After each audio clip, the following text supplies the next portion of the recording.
திடீரென்று கணவன் தன் தனிப்பட்ட உதவியாளரை வேலையை விட்டு நீக்குகிறான். பார்வையற்ற அந்த நபர் கடந்த 10 வருடங்களாக அவனுடன் உண்மையாக உழைத்தவர். எந்த ஒரு தெளிவான ஆதாரமும் இல்லாமல் தன் சொகுசு காரை அவர்தான் திருடினார் என்று கணவன் பழி சுமத்துகிறான். அங்கிருந்து கிளம்பும் முன்பாக கணவனின் அந்த பார்வையற்ற உதவியாளர் யாரிடமும் மாட்டாமல் ஒரு சிறிய பெட்டியை என் கையில் திணித்து மெதுவாக காதருகே ரகசியமாய் முணுமுணுக்கிறார். உன் கணவன் வெளியே சென்ற பிறகு இந்த பெட்டியை திறந்து பார், உனக்கு எல்லாமே புரியும். நான் அதிர்ச்சியடைந்தேன். உண்மை தெரிந்த கணத்தில் என் உடம்பு அப்படியே நடுங்கி கீழே சாய்ந்தது. அந்த பெட்டிக்குள் இருந்தது என்னவென்றால், அன்று இரவு ரமேஷ் அவர்களுக்கு சொந்தமான அந்த பிரம்மாண்டமான சொகுசு பங்களாவில் ஒரு பயங்கரமான அமைதி நிலவியது. மாலை முதலே பலத்த மழை கொட்டி தீர்த்து கொண்டிருந்தது. அந்த இடி முழக்க சத்தம் வீட்டின் முன் வராந்தாவில் நடந்து கொண்டிருந்த சண்டை சச்சரவுகளை யாருக்கும் தெரியாமல் மறைப்பது போல் இருந்தது. ரேணுகா வீட்டின் முதன்மை வாசற்படியில் அப்படியே சிலையாக உறைந்து போய் நின்றிருந்தாள். பயத்தில் அவளது கைகள் தன் ஆடையின் நுனியை இறுக்கமாக பிடித்து கொண்டு நடுங்கினாள். அதுவரை அவள் கற்பனை கூட செய்து பார்க்காத ஒரு காட்சியை பார்த்து அவளது முகம் வெளுத்து போனது. அவள் அதுவரை கண்ணியமான அன்பான ஒரு தொழிலதிபராக பார்த்து பழகிய அவளது கணவன் ரமேஷ் இப்போது கோபத்தின் உச்சியில் ஒரு புதிய மனிதனை போல காட்சியளித்தான். ரமேஷின் முகம் ஆத்திரத்தில் சிவந்து போயிருந்தது. கடந்த 10 வருடங்களாக தங்களிடம் உதவியாளராக வேலை பார்க்கும் திரு ஆறுமுகம் அவர்களின் சட்டை காலரை அவன் கைகளில் இறுக்கமாக கொத்தாக பிடித்திருந்த போது அவனது கழுத்து நரம்புகள் எல்லாம் புடைத்து தெரித்தன. திரு ஆறுமுகம் அவர்கள் ஒரு பார்வையற்ற மாற்றுத்திறனாளி. ரேணுகாவின் பார்வையில் அவர் எப்போதும் மிகவும் கண்ணியமானவர், அமைதியானவர் மற்றும் மிகுந்த விசுவாசம் மிக்கவர். ஆனால் இன்று இரவு ரமேஷ் அந்த நடுத்தர வயது மனிதனை கொஞ்சமும் இரக்கம் இல்லாமல் வீட்டிற்குள் இருந்து மலையில் நனைந்து கொண்டிருந்த முற்றத்திற்கு இழுத்து வந்தான். ரேணுகா அவர்களை தடுத்து சமாதானம் செய்ய ஒரு அடி முன்னோக்கி எடுத்து வைத்தாள். ஆனால் ரமேஷின் அதட்டலான சத்தம் அவளை அப்படியே அந்த இடத்திலேயே உறைய வைத்தது. திரு ஆறுமுகம் அவர்கள் மன்னிக்கவே முடியாத ஒரு மாபெரும் தவறை செய்துவிட்டார் என்று ரமேஷ் அவர் மீது பழி சுமத்தினான். அந்த பலி ரேணுகாவின் காதுகளுக்கு கொஞ்சமும் லாஜிக் இல்லாததாக கேட்டது. தான் 3 மாதங்களுக்கு முன்பு தான் ஆசையாக வாங்கிய சொகுசு செடான் காரை திரு ஆறுமுகம் அவர்கள் திருடிவிட்டதாக ரமேஷ் சத்தமிட்டு கத்தினான். ரமேஷ் வீட்டிற்கு வந்தபோது அந்த கார் கேரேஜில் இல்லை என்பது உண்மைதான். ஆனால் எந்த ஒரு காரணமும் இல்லாமல் ரமேஷ் எப்படி திரு ஆறுமுகம் அவர்கள்தான் அதை செய்தார் என்று நேரடியாக முடிவுக்கு வந்தான் என்பது புரியவில்லை. ரேணுகா குழப்பமடைந்து சூழ்நிலையை புரிந்து கொள்ள முயன்றாள். ஒரு பார்வையற்ற மனிதரால் எப்படி ஒரு அதிநவீன அதிவேக சொகுசு காரை திருட முடியும்? அதை ஸ்டார்ட் செய்து இத்தனை பலத்த பாதுகாப்பு அமைப்புகள் கொண்ட வீட்டிலிருந்து எதிலும் மோதாமல் எப்படி வெளியே ஓட்டி செல்ல முடியும்? ரேணுகாவின் பகுத்தறிவு அந்த பழியை முற்றிலுமாக மறுத்தது. ஆனால் ரமேஷின் கோபம் மிகவும் உண்மையானதாகவும் வெடிக்கக்கூடியதாகவும் இருந்ததால் ரேணுகாவின் தைரியம் சுருங்கி போனது. ரமேஷ் தொடர்ந்து திரு ஆறுமுகம் அவர்களை அசிங்கமான வார்த்தைகளால் திட்டிக் கொண்டே இருந்தான். 10 வருடங்களாக தனக்கு சோறு போட்ட எஜமானின் கையையே கடித்த நன்றி கெட்ட கிழவன் என்று ஏசினான். திரு ஆறுமுகம் அவர்கள் இதற்கு எவ்வித எதிர்ப்பும் காட்டவில்லை. அந்த முதியவர் பெய்து கொண்டிருந்த மலையில் அப்படியே அமைதியாக நின்றிருந்தார். உடல் முழுவதும் நனைந்து வலிய பழகி கொண்டது போல அவரது முகம் அமைதியாகவே இருந்தது. அவர் எப்போதும் அணியும் கருப்பு கண்ணாடி ரமேஷ் உலுக்கிய உலுக்களில் சற்று சாய்ந்திருந்தது. ஆனால் அதை அவர் சரி செய்யக்கூட முயலவில்லை. அவர் வழிகாட்டியாக பயன்படுத்தும் மடிக்கக்கூடிய கைத்தடி ரமேஷ் அவரை இழுத்து வந்த வேகத்தில் வராந்தாவின் மார்பில் தரையில் தூக்கி எறியப்பட்டு தனியாக கிடந்தது. ரேணுகா ஒரு வழியாக தன் பயத்தை அடக்கி கொண்டு குரல் கொடுத்தாள். நடுங்கும் குரலில் தன் கணவனிடம் அமைதியாக இருக்குமாறும் இதை பற்றி வீட்டிற்குள் உட்கார்ந்து பேசலாம் என்றும் கெஞ்சினாள். திரு ஆறுமுகம் அவர்கள் தங்கள் குடும்பத்தில் ஒருவரை போல இத்தனை காலம் இருந்தவர்.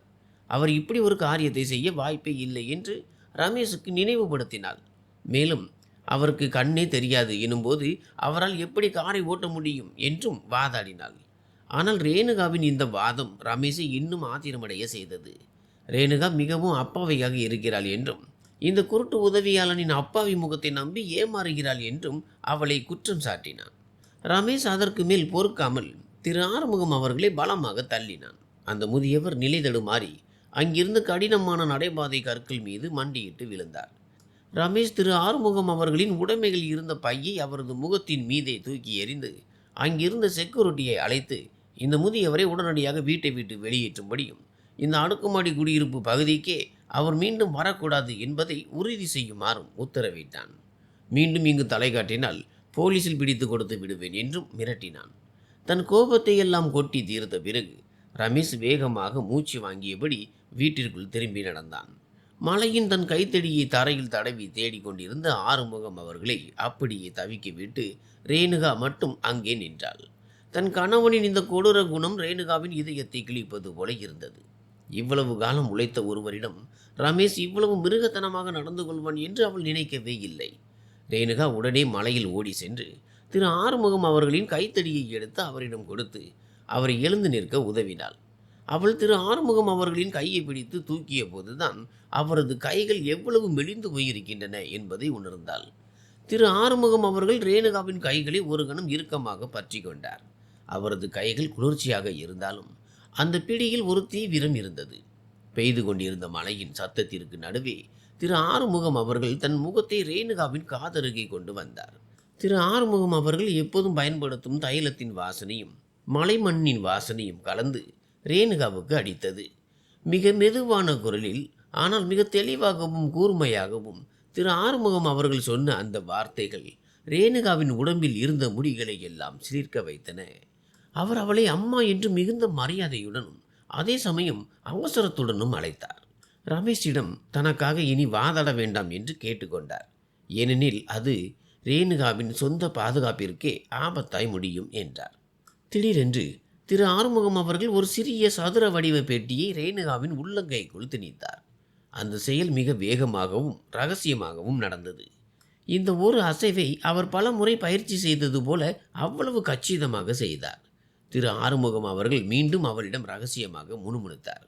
அந்த பெட்டியை பத்திரமாக ஒளித்து வைத்து ரமேஷ் வெளியே சென்ற பிறகோ அல்லது நிம்மதியாக தூங்கிய பிறகோ மட்டுமே திறக்க வேண்டும் என்று கூறினார். அந்த பெட்டிக்குள் ரேணுகாவின் எல்லா கேள்விகளுக்குமான பதில் இருக்கிறது என்றார்.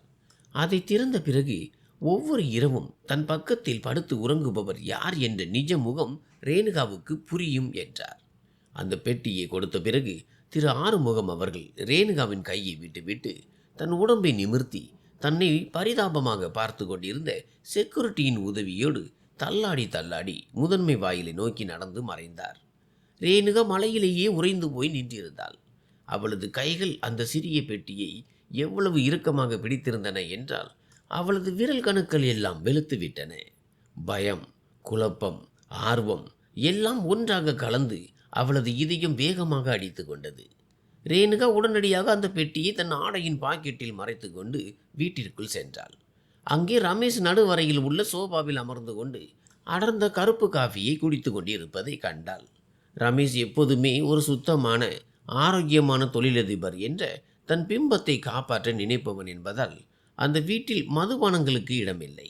ஆனால் அன்று அவனது கண்களில் தெரிந்த பார்வை எந்த மதுவையும் விட பயங்கரமான போதையை கொண்டிருந்தது. தான் ஏதோ ஒரு பெரிய சுமையை கழற்றிவிட்டது போன்ற ஒரு கொடூர திருப்தி அவனது பார்வையில் தெரிந்தது. ரேணுகா சாதாரணமாக இருக்க முயன்றாள். தன் பயத்தை அடக்கி கொண்டு திரு ஆறுமுகம் அவர்கள் பிரிந்த சோகத்தில் இருப்பது போல நடித்தாள். ரமேஷ் அதிகம் பேசவில்லை. ரேணுகாவை உடனடியாக சென்று தூங்கும்படியும் இன்று இரவு நடந்த சம்பவங்களை மறந்து விடும்படியும் கூறினான். நாளை காலையில் காரின் இன்சூரன்ஸ் விஷயங்களை கவனித்துவிட்டு அதிகாரபூர்வமாக போலீசில் புகார் அளிக்கப் போவதாக கூறினான். ரேணுகாவும் ஒரு கீழ்ப்படிதல் உள்ள மனைவியைப் போல தலையாட்டி தன் பாத்திரத்தை சரியாக நடித்தாள். இரவு நேரமாக ஆக ரமேஷ் தன் மாத்திரையை சாப்பிட்டு விட்டு ஆழ்ந்த உறக்கத்திற்கு சென்றான். தன் கணவன் நிஜமாகவே தூங்கிவிட்டானா என்பதை உறுதி செய்ய ரேணுகா அந்த இருட்டு அறையில் 1 மணி நேரம் அமைதியாக காத்திருந்தாள். உறுதி செய்த பிறகு ரேணுகா படுக்கையில் இருந்து மெதுவாக எழுந்து தன் மேக்கப் டேபிளில் டிராயரில் ஒளித்து வைத்திருந்த அந்த சிறிய பெட்டியை எடுத்துக்கொண்டு சத்தம் இல்லாமல் சாமர்த்தியமாக பாத்ரூமுக்குள் சென்றாள். பாத்ரூம் கதவை உள்பக்கமாக பூட்டிவிட்டு தான் செய்யும் எந்த சத்தமும் வெளியே கேட்கக்கூடாது என்பதற்காக வாஷ்பேசின் பைப்பை திறந்து விட்டாள். நடுங்கும் கைகளுடன் ரேணுகா அந்த சிறிய பெட்டியை வெளியே எடுத்தாள். அது நிறமங்கிய ஒரு பழைய வெல்வெட் நகை பெட்டிதான். ரேணுகா ஒரு நீண்ட மூச்சை இழுத்து விட்டு அதை திறந்தாள். அடுத்த கணமே ரேணுகா உடல் பலவீனம் அடைந்து அவள் அந்த பெட்டியை கீழே போடும் நிலைக்கு வந்தாள். அதற்குள் 2 பொருட்கள் இருந்தன. ஒன்று சிறிய கருப்பு நிற மெமரி கார்டு, மற்றொன்று வேருடன் கூடிய ஒரு மனித பல். அந்த பல்லின் இடுக்குகளில் காய்ந்த இரத்த கரைகள் ஒட்டியிருந்தன. ரேணுகா அலறிவிடக்கூடாது என்பதற்காக தன் வாயை தன் கைகளால் இறுக்கமாக மூடிக்கொண்டாள். அந்த மனித பல்லை கண்ட காட்சி அவளுக்குள் ஒரு குமுட்டலையும் திகிலையும் ஏற்படுத்தியது. இது யாருடைய பல்? திரு ஆறுமுகம் அவர்கள் இதை ஏன் தன்னிடம் கொடுத்தார்? பயத்தை விட அவளது ஆர்வம் மேலோங்கியது. ரேணுகா தன் மொபைலை எடுத்தாள். நடுங்கும் கைகளால் அந்த மெமரி கார்டை போனின் ஸ்லாட்டுக்குள் நுழைத்தாள். ஃபைல் மேனேஜரை திறந்து பார்த்தபோது அதில் 5 நிமிட நீளமுள்ள ஒரு ஆடியோ ஃபைல் இருந்தது. ரேணுகா தன் இயர்ஃபோனை காதில் மாட்டிக்கொண்டு சத்தம் அதிகமாக இல்லை என்பதை உறுதி செய்துவிட்டு பிளே பட்டனை அழுத்தினாள். முதல் சில நொடிகள் மைக்ரோஃபோனில் துணி உராயும் சத்தம் போன்ற ஒரு உரசலை கேட்டது. அந்த பதிவு ரகசியமாக பாக்கெட்டுக்குள் இருந்து பதிவு செய்யப்பட்டுள்ளது என்பதை அது காட்டியது. ஆனால் அதன் பிறகு ஒரு குரல் கேட்டது. அது ரேணுகாவுக்கு மிக நன்றாக தெரிந்த ரமேஷின் குரல். ஆனால் அவனிடம் வழக்கமாக இருக்கும் மென்மையான துணி அதில் இல்லை. பதிவில் இருந்த ரமேஷின் குரல் மிகவும் குளிர்ந்த கொடூரமான மிரட்டல் துணியில் இருந்தது. அதைத் தொடர்ந்து ஒரு தடிமனான பொருளால் தாக்கும் சத்தமும் யாரோ ஒருவரின் மரண ஓலமும் கேட்டது. அந்த வேதனை நிறைந்த முனகளை ரேணுகா அடையாளம் கண்டு கொண்டாள். அது ஒரு பெண் வலியால் துடிக்கும் சத்தம். மீண்டும் ரமேஷின் குரல் கேட்டது. சொத்துக்களை தன் பெயருக்கு மாற்றி தரும் பத்திரத்தில் கையெழுத்திடுமாறு அந்த பெண்ணை அவன் மிரட்டி கொண்டிருந்தான். அந்த பெண் மறுத்து உமிழ்ந்தாள். அதற்கு பதிலாக ஒரு பலத்த அறையும் ஏதோ ஒன்று உடையும் சத்தமும் கேட்டது. ஒருவேளை அந்த பல் அப்போதுதான் உடைந்திருக்க வேண்டும். அந்த பதிவின் பின்னணியில் ஒரு மூடிய அறைக்குள், ஒருவேளை கேரேஜிற்குள் ஒரு சொகுசு செடான் காரின் இன்ஜின் ஸ்டார்ட் செய்யப்பட்டு ஓடிக்கொண்டிருக்கும் சத்தம் கேட்டது. தன் இரையை சித்திரவதை செய்த பிறகு ரமேஷ் லேசாக சிரித்த சத்தத்தை கேட்ட ரேணுகாவுக்கு உடல் சிலிர்த்தது. இந்த விவகாரத்தை இன்றிரவே முடித்து விடுவதாக ரமேஷ் தனக்கு தானே அல்லது அந்த அறையில் இருந்த யாரிடமோ கூறினான். யாரும் கண்டுபிடிக்க முடியாத ஒரு இடத்தில் இந்த குப்பையை வீசி எறிந்து விடுவதாக ரமேஷ் கூறினான். அதன் பிறகு திடீரென திரு ஆறுமுகம் அவர்களின் குரல் கேட்டது. ஐயா, என்னை அழைத்தீர்களா என்று அவர் அப்பாவியாக கேட்டார். ஒருவேளை திரு ஆறுமுகம் அவர்கள் தற்செயலாக அந்த சம்பவத்தின் போது அருகில் வந்து இருக்க வேண்டும். அந்த பதிவில் இருந்த ரமேஷ் ஒரு கணம் அதிர்ச்சி அடைவது போல தெரிந்தது. பின்னர் தன் குரலை மிகவும் தந்திரமாக அன்பான முறையில் மாற்றி ஆறுமுகம் அவர்களை மீண்டும் அவரது இடத்திற்கே செல்லுமாறு கூறினான். காரின் இன்ஜின் சத்தம் தூரமாய் மறைந்து செல்லும் சத்தத்துடன் அந்த பதிவு முடிவடைந்தது. ரேணுகா மூச்சிறைக்க தன் இயர்ஃபோனை கழற்றினாள். அவளது கண்ணீர் துளிகள் சோகத்தால் வரவில்லை, மாறாக மிகப்பெரிய பயத்தால் வந்தவை. அவளது கணவன் ஒரு அரக்கன். மேலும் அந்த பதிவில் சித்திரவதை செய்யப்பட்ட பெண், அவளது குரல் பலவீனமாகவும் கரகரப்பாகவும் இருந்தாலும் அது ஒரு வாரத்திற்கு முன்பு காணாமல் போனதாக கூறப்பட்ட தன் சொந்த தங்கை திவ்யாவின் குரல்தான் என்பதை ரேணுகா உறுதியாக உணர்ந்தாள். காலை பொழுது விடிந்து ஜன்னல் திரைகளுக்கு பின்னால் இருந்து சூரிய ஒளி மெதுவாக அறைக்குள் நுழைந்தது. ஆனால் ரேணுகாவுக்கு அந்த விடியல் முந்தைய இரவை விட இருட்டாக தெரிந்தது. அவள் இரவு முழுவதும் தூங்கவே இல்லை. அந்த இரத்தக்கரை படித்த பல் மற்றும் சித்திரவதை ஆடியோவின் சத்தம் அவளது தலைக்குள் ஒரு உடைந்த கேசட்டை போல ஓடிக்கொண்டே இருந்தது. காலை உணவு நேரத்தின் போது ரமேஷின் முன்னால் சாதாரணமாக இருப்பதாக ரேணுகா தன் முழு நடிப்பு திறனையும் வெளிப்படுத்த வேண்டியிருந்தது. டைனிங் டேபிளில் ரமேஷ் மிகவும் புத்துணர்ச்சியோடு காணப்பட்டான். நேற்று இரவு தன் பார்வையற்ற உதவியாளரை இழுத்து வந்து வேலையை விட்டு நீக்கிய சம்பவமே நடக்காதது போல இருந்தான். அவன் தன் புதிய டேப்லெட்டில் செய்திகளை படித்து கொண்டே டோஸ்ட் செய்த ரொட்டியை ஆசையோடு சாப்பிட்டான். ரேணுகா அவனுக்கு எதிரே அமர்ந்து கொண்டு தனக்கு கொஞ்சமும் பசிக்காத அந்த சிக்கன் கஞ்சியை கரண்டியால் கிண்டி கொண்டிருந்தாள். ரேணுகா தைரியத்தை வரவழைத்து கொண்டு காணாமல் போன அந்த சொகுசு செடான் காரை பற்றி பேச்சை எடுத்தாள். நீ போலீஸில் பேசிவிட்டாயா? திரு ஆறுமுகம் அவர்கள் எங்கு இருக்கிறார் என்று ஏதேனும் தகவல் கிடைத்ததா என்று மிகவும் அப்பாவியான தொனியில் கேட்டாள். ரமேஷ் தன் டேப்லெட்டை கீழே வைத்துவிட்டு ரேணுகாவை ஒரு போலி பரிதாப பார்வையோடு பார்த்தான். தான் ஏற்கனவே போலீஸில் புகார் அளித்து விட்டதாகவும் ஆரம்பகட்ட விசாரணையின்படி திரு ஆறுமுகம் அவர்கள் அந்த காரை ஓட்டிக்கொண்டு இந்த தீவை விட்டு வெளியேறி கடல் கடந்து தப்பி சென்று விட்டதாக கூறினான். திரு ஆறுமுகம் அவர்கள் ஒரு பெரிய சொகுசு கார் திருட்டு கும்பலின் ஒரு பகுதி என்றும் தன் உடல் ஊனத்தை பயன்படுத்தி முதலாளிகளின் அனுதாபத்தையும் நம்பிக்கையையும் பெற்று இப்படி செய்கிறார் என்றும் ரமேஷ் ஒரு கதையை ஜோடித்தான். ரமேஷ் எந்த ஒரு தடுமாற்றமும் இல்லாமல் மிக தெளிவாகவும் நம்பகமான விவரங்களுடனும் பேசினான். ரேணுகா நேற்று இரவு அந்த ஆடியோவை கேட்காமல் இருந்திருந்தால் தன் கணவனின் இந்த அடுக்கடுக்கான பொய்களை 100% நம்பியிருப்பாள். ரேணுகா தன் கணவனின் பகுப்பாய்வை வியந்து பாராட்டுவது போல சும்மா தலையாட்டினாள்.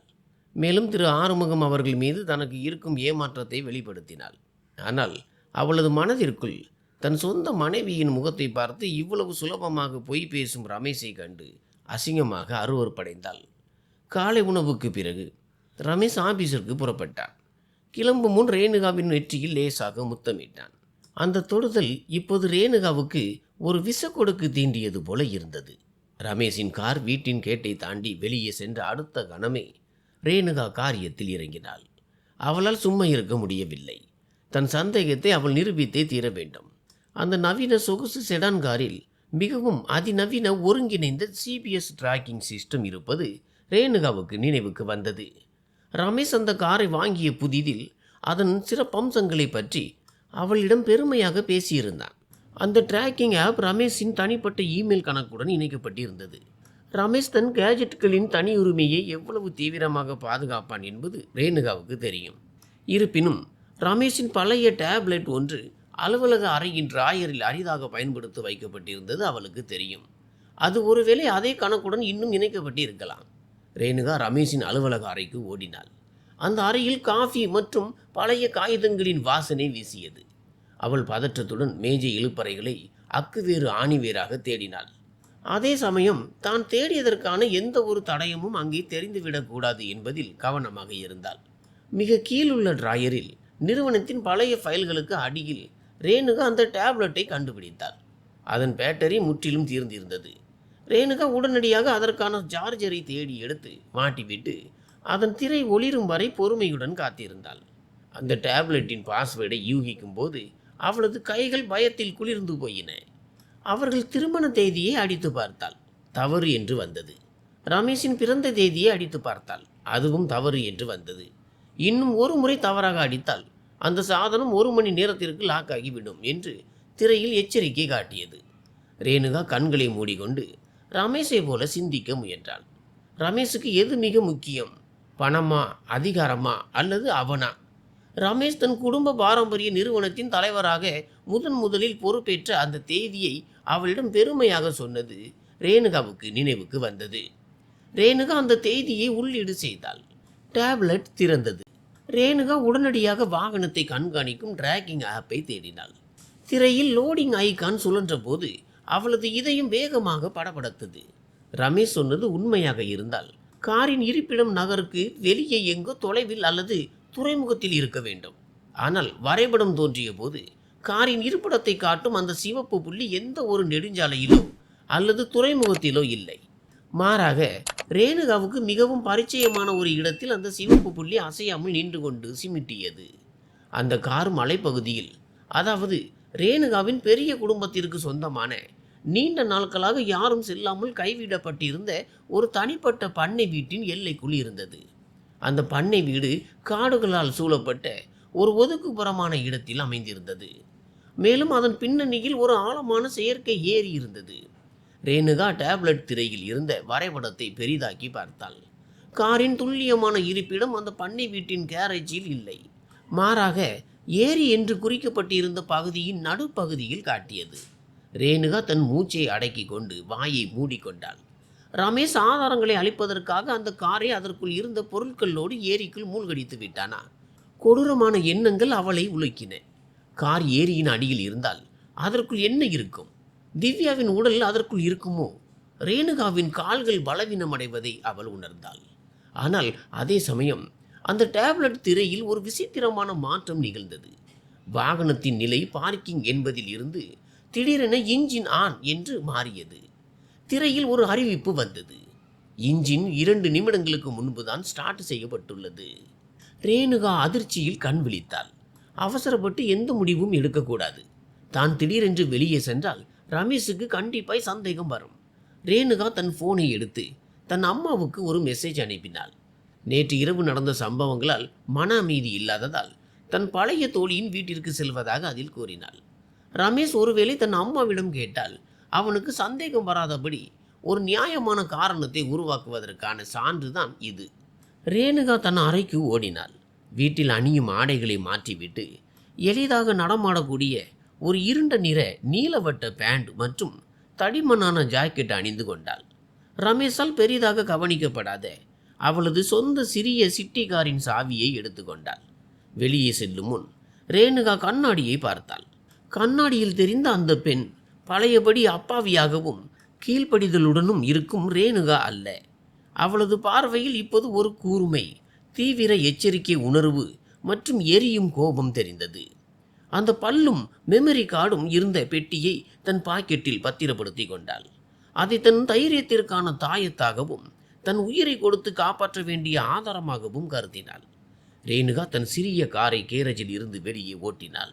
மெல்ல வாகன நெரிசல் அதிகமாகிக் கொண்டிருந்த நகரின் சாலைகளில் கார் வேகம் எடுத்தது. அவளது சிந்தனை முழுவதும் அவளது தங்கை திவ்யாவை பற்றியே இருந்தது. திவ்யா எப்போதுமே ரமேஷ் மீது மிகுந்த விமர்சனமும் சந்தேகமும் கொண்டவள். முன்பெல்லாம் தன் சொந்த அத்தானை பற்றி தவறாக பேசுகிறாள் என்று திவ்யாவை ரேணுகா அடிக்கடி திட்டுவாள். ஆனால் இப்போதுதான் திவ்யா சொன்னது 100% உண்மை என்பதை ரேணுகா உணர்ந்தாள். திவ்யா எப்போதுமே சரியாகத்தான் இருந்திருக்கிறாள். அந்த உண்மையை பேச துணிந்ததால் தான் இப்போது திவ்யாவின் உயிர் ஆபத்தில் இருக்கிறது. அல்லது அவள் ஏற்கனவே கொல்லப்பட்டு இருக்கலாம். குற்ற உணர்ச்சி ரேணுகாவின் நெஞ்சை அடைத்தது. அவளது காரின் ஆக்சிலேட்டரை இன்னும் பலமாக அழுத்தியது. எல்லாம் கைமீறி போவதற்குள் அவள் அந்த பண்ணை வீட்டிற்கு சென்று விட வேண்டும். ரமேஷோ அல்லது அங்கு இருக்கும் வேறு யாரோ அந்த துரோகத்தின் ஆதாரங்களை அளிப்பதற்குள் அவள் அங்கு செல்ல வேண்டும். பண்ணை வீட்டிற்கான பயணம் 2 மணி நேரம் எடுத்தது. ஆனால் ரேணுகாவுக்கு அது ஒரு யுகம் போல நீண்டதாக தோன்றியது. வழிநெடுகிலும் தன் பக்கத்து இருக்கையில் வைக்கப்பட்டிருந்த டேப்லெட் திரையில் தெரிந்த அந்த சிவப்பு புள்ளியை அவள் கவனித்து கொண்டே வந்தாள். அந்த புள்ளி இன்னும் அதே இடத்திலேயே சிமிட்டி கொண்டு ஏதோ ஒரு கொடூரமான விதியை நோக்கி அவளை அழைப்பது போல இருந்தது. தங்கள் குடும்ப பண்ணை வீட்டிற்கான அந்த பயணம் ரேணுகாவுக்கு மிகவும் நீளமாகவும் சித்திரவதையாகவும் இருந்தது. மலைப்பாதையின் செங்குத்தான வளைவுகளில் அடர்ந்த பனிமூட்டம் இறங்கி மலையை சூழ்ந்து கொண்டிருந்தது.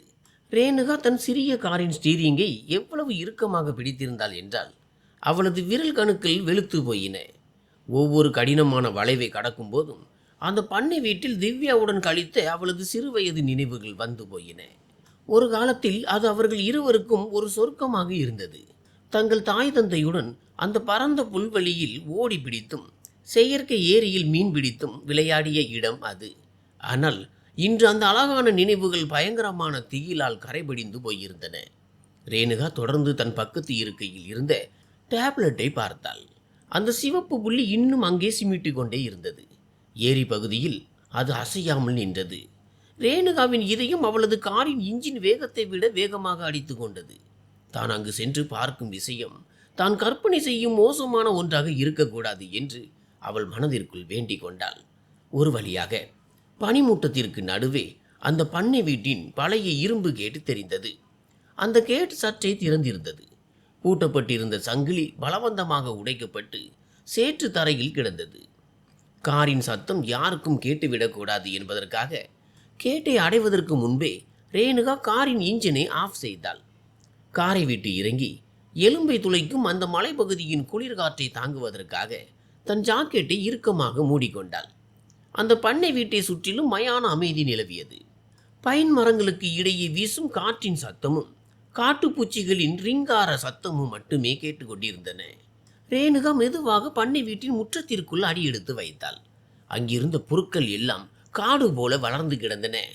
அந்த இடம் நீண்ட நாட்களாக பராமரிக்கப்படவில்லை என்பதை அது காட்டியது. முதன்மை பக்க கட்டிடத்திற்கு தனியாக அமர்ந்திருந்த கேரேஜை நோக்கி அவள் மெதுவாக பதுங்கி பதுங்கி நடந்தாள். அந்த கேரேஜின் கதவு இறுக்கமாக மூடப்பட்டிருந்தது. ஆனால் அதன் அடிப்பகுதியில் ஒரு சிறிய இடைவெளி இருந்தது. ரேணுகா தன் மூச்சை அடக்கி கொண்டு மட்கி போயிருந்த அந்த மரக்கதவின் இடுக்கின் வழியாக உள்ளே உற்று பார்த்தாள். அந்த இருண்ட வெளிச்சத்திற்குள் வெண்டிலேட்டர் வழியாக உள்ளே வந்த வெளிச்சத்தில் ஏதோ ஒரு உலோகம் மின்னுவது தெரிந்தது. அது ரமேஷின் அந்த சொகுசு செடான் கார் தான். அவள் பயந்தது போல அந்த கார் ஏரியின் அடியில் இல்லை. மாறாக கேரேஜிற்குள் மிக நேர்த்தியாக பார்க் செய்யப்பட்டிருந்தது. ரேணுகாவுக்கு சற்றே நிம்மதியாக இருந்தாலும் இந்த விசித்திரமான சூழல் அவளுக்குள் புதிய கேள்விகளை எழுப்பியது. கார் இங்கேயே இருக்கும்போது கார் காணாமல் போய்விட்டது என்று ரமேஷ் ஏன் பொய் சொன்னான்? ரேணுகா கேரேஜின் பக்கவாட்டு துணை கதவை திறக்க முயன்றாள். அது பூட்டப்பட்டு இருக்கவில்லை. அவள் அதை தள்ளிய போது அதன் இடுக்கில் இருந்து லேசான கீச்சி சத்தம் கேட்டது. அந்த பதற்றமான சூழலில் அந்த சத்தம் ரேணுகாவின் காதுகளில் ஒரு மரண அலறல் போல கேட்டது. ரேணுகா உள்ளே அடி எடுத்து வைத்தாள். பெட்ரோல் மற்றும் டயர்கள் கருகிய வாசனை அவளது மூக்கை துளைத்தது. அவள் அந்த சொகுசு செடான் காரின் அருகே சென்றாள். காரின் முன்பகுதி முற்றிலும் சிதைந்து உருகுலைந்து போயிருந்தது. அதன் பம்பர் பயங்கரமாய் நசுங்கியிருந்தது. முகப்பு விளக்குகள் தூள் தூளாக உடைந்து காரின் போனட் மேல் நோக்கி வளைந்திருந்தது. அந்த சேதாரம் ஏதோ ஒரு தூணிலோ அல்லது மரத்திலோ சாதாரணமாய் மோதியது போல இல்லை. அதன் நசுக்கிய வடிவம் ஏதோ ஒரு மென்மையான ஆனால் அடர்த்தியான பொருளின் மீது அதிவேகமாக மோதியது போல விசித்திரமாக இருந்தது. ரேணுகா நசுங்கிய அந்த பகுதியை நடுங்கும் கைகளால் தொட்டு பார்த்தாள். அவளது விரல் நுனியிலிருந்து ஒரு குளிர்ச்சி உடல் முழுவதும் பரவியது. அவள் காரின் முன்பக்கவாட்டு பயணியர் கதவின் அருகே சென்றாள். அதன் கைப்பிடியை இழுத்து பார்த்தாள். அது பூட்டப்பட்டிருக்கவில்லை. ரேணுகா அந்த கதவை திறந்தபோது ரமேஷின் ஆண்மைமிக்க வாசனை திரவியத்தின் வாசனையோடு லேசான ஒரு காய்ந்த இரத்தத்தின் வாடை கலந்து வெளியே வீசியது. காரின் உட்பகுதி முற்றிலும் கலைந்து போயிருந்தது. கீழிருந்த கார்பெட்டில் சிவப்பு நிற மண்கரை காய்ந்து போயிருந்தது. ரேணுகா டேஷ்போர்டு மற்றும் சேமிப்பு பெட்டிகளில் ஏதேனும் ஆதாரம் கிடைக்கிறதா என்று சோதித்தாள். ஆனால் அங்கு குறிப்பான ஆவணங்கள் எதுவும் இல்லை. அப்போது ரேணுகாவின் பார்வை பயணியர் இருக்கைக்கும் நடுப்பகுதிக்கும் இடைப்பட்ட இடுக்கின் மீது விழுந்தது. அந்த விலை உயர்ந்த லெதர் இருக்கையின் மடிப்புகளுக்கு நடுவே ஏதோ ஒன்று மின்னுவது தெரிந்தது. ரேணுகா தன் இரு விரல்களால் அதை நைசாக பிடித்து வெளியே இழுத்தாள். அது ஒரு சிறிய முல்லைப்பூ வடிவிலான நடுவில் ஒரு வைரம் பதிக்கப்பட்ட வெள்ளை தங்கத்தோடு.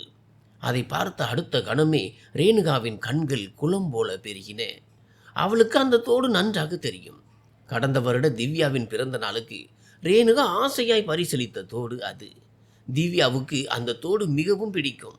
அதை அவள் கலற்றவே மாட்டாள். இந்த ஆதாரம் ஒரு விஷயத்தை உறுதிப்படுத்தியது. திவ்யா இந்த காரில் இருந்திருக்கிறாள். இந்த இருக்கையில் ஏதோ ஒரு மோசமான சூழ்நிலையில் அவள் அமர வைக்கப்பட்டிருக்கிறாள்.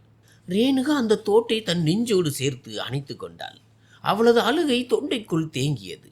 அந்த சோகம் அடுத்த கணமே ஒரு மிகப்பெரிய கோபமாக மாறியது. ரமேஷ் நிஜமாகவே ஒரு மிருகம். அவனுக்கு மிகவும் பிடித்தமான இந்த காரின் உள்ளே வைத்தே தன் சொந்த மனைவியின் தங்கை திவ்யாவை அவன் சித்திரவதை செய்திருக்கிறான். ரேணுகா இப்போது காரின் டிக்கியை நோக்கினாள். அவளது மனதிற்குள் ஒரு எண்ணம் உதித்தது. திவ்யா பயணியர் இருக்கையில் இல்லை என்றால் ஒருவேளை அவள் காரின் டிக்கிக்குள் இருக்கலாமோ? அந்த எண்ணமே மிகவும் கொடூரமாக இருந்தது. ஆனால் ரேணுகா உண்மை என்னவென்று தெரிந்தாக வேண்டும். ரேணுகா காரின் பின்பகுதிக்கு சென்றாள். காரின் லோகோவிற்கு அடியில் மறைந்திருக்கும் டிக்கியை திறக்கும் பட்டனை நோக்கி அவளது கைகள் நீண்டன. அவளது விரல்கள் அந்த குளிர்ந்த உலோக பகுதியை தொட்ட அதே நொடியில் திடீரென்று ஒரு போன் பெல் சத்தம் அந்த கேரேஜின் அமைதியை கிழித்தது. ரேணுகா பயத்தில் அப்படியே துள்ளி குதித்தாள். அவளது இதயம் நின்றே விட்டது போல இருந்தது. அவள் கேரேஜின் சுவரை பார்த்தாள். அங்கே தூசி படிந்த ஒரு பழைய லேண்ட்லைன் போன் தொங்கிக் கொண்டிருந்தது. கடந்த காலத்து நினைவாக தொங்கிய அந்த போன் இன்னும் வேலை செய்து கொண்டிருந்தது. அது தொடர்ந்து சத்தமாக அடித்து கொண்டே இருந்தது. அந்த சத்தம் காலியாக இருந்த அந்த சிமெண்ட் கேரேஜ் சுவர்களில் எதிரொலித்தது.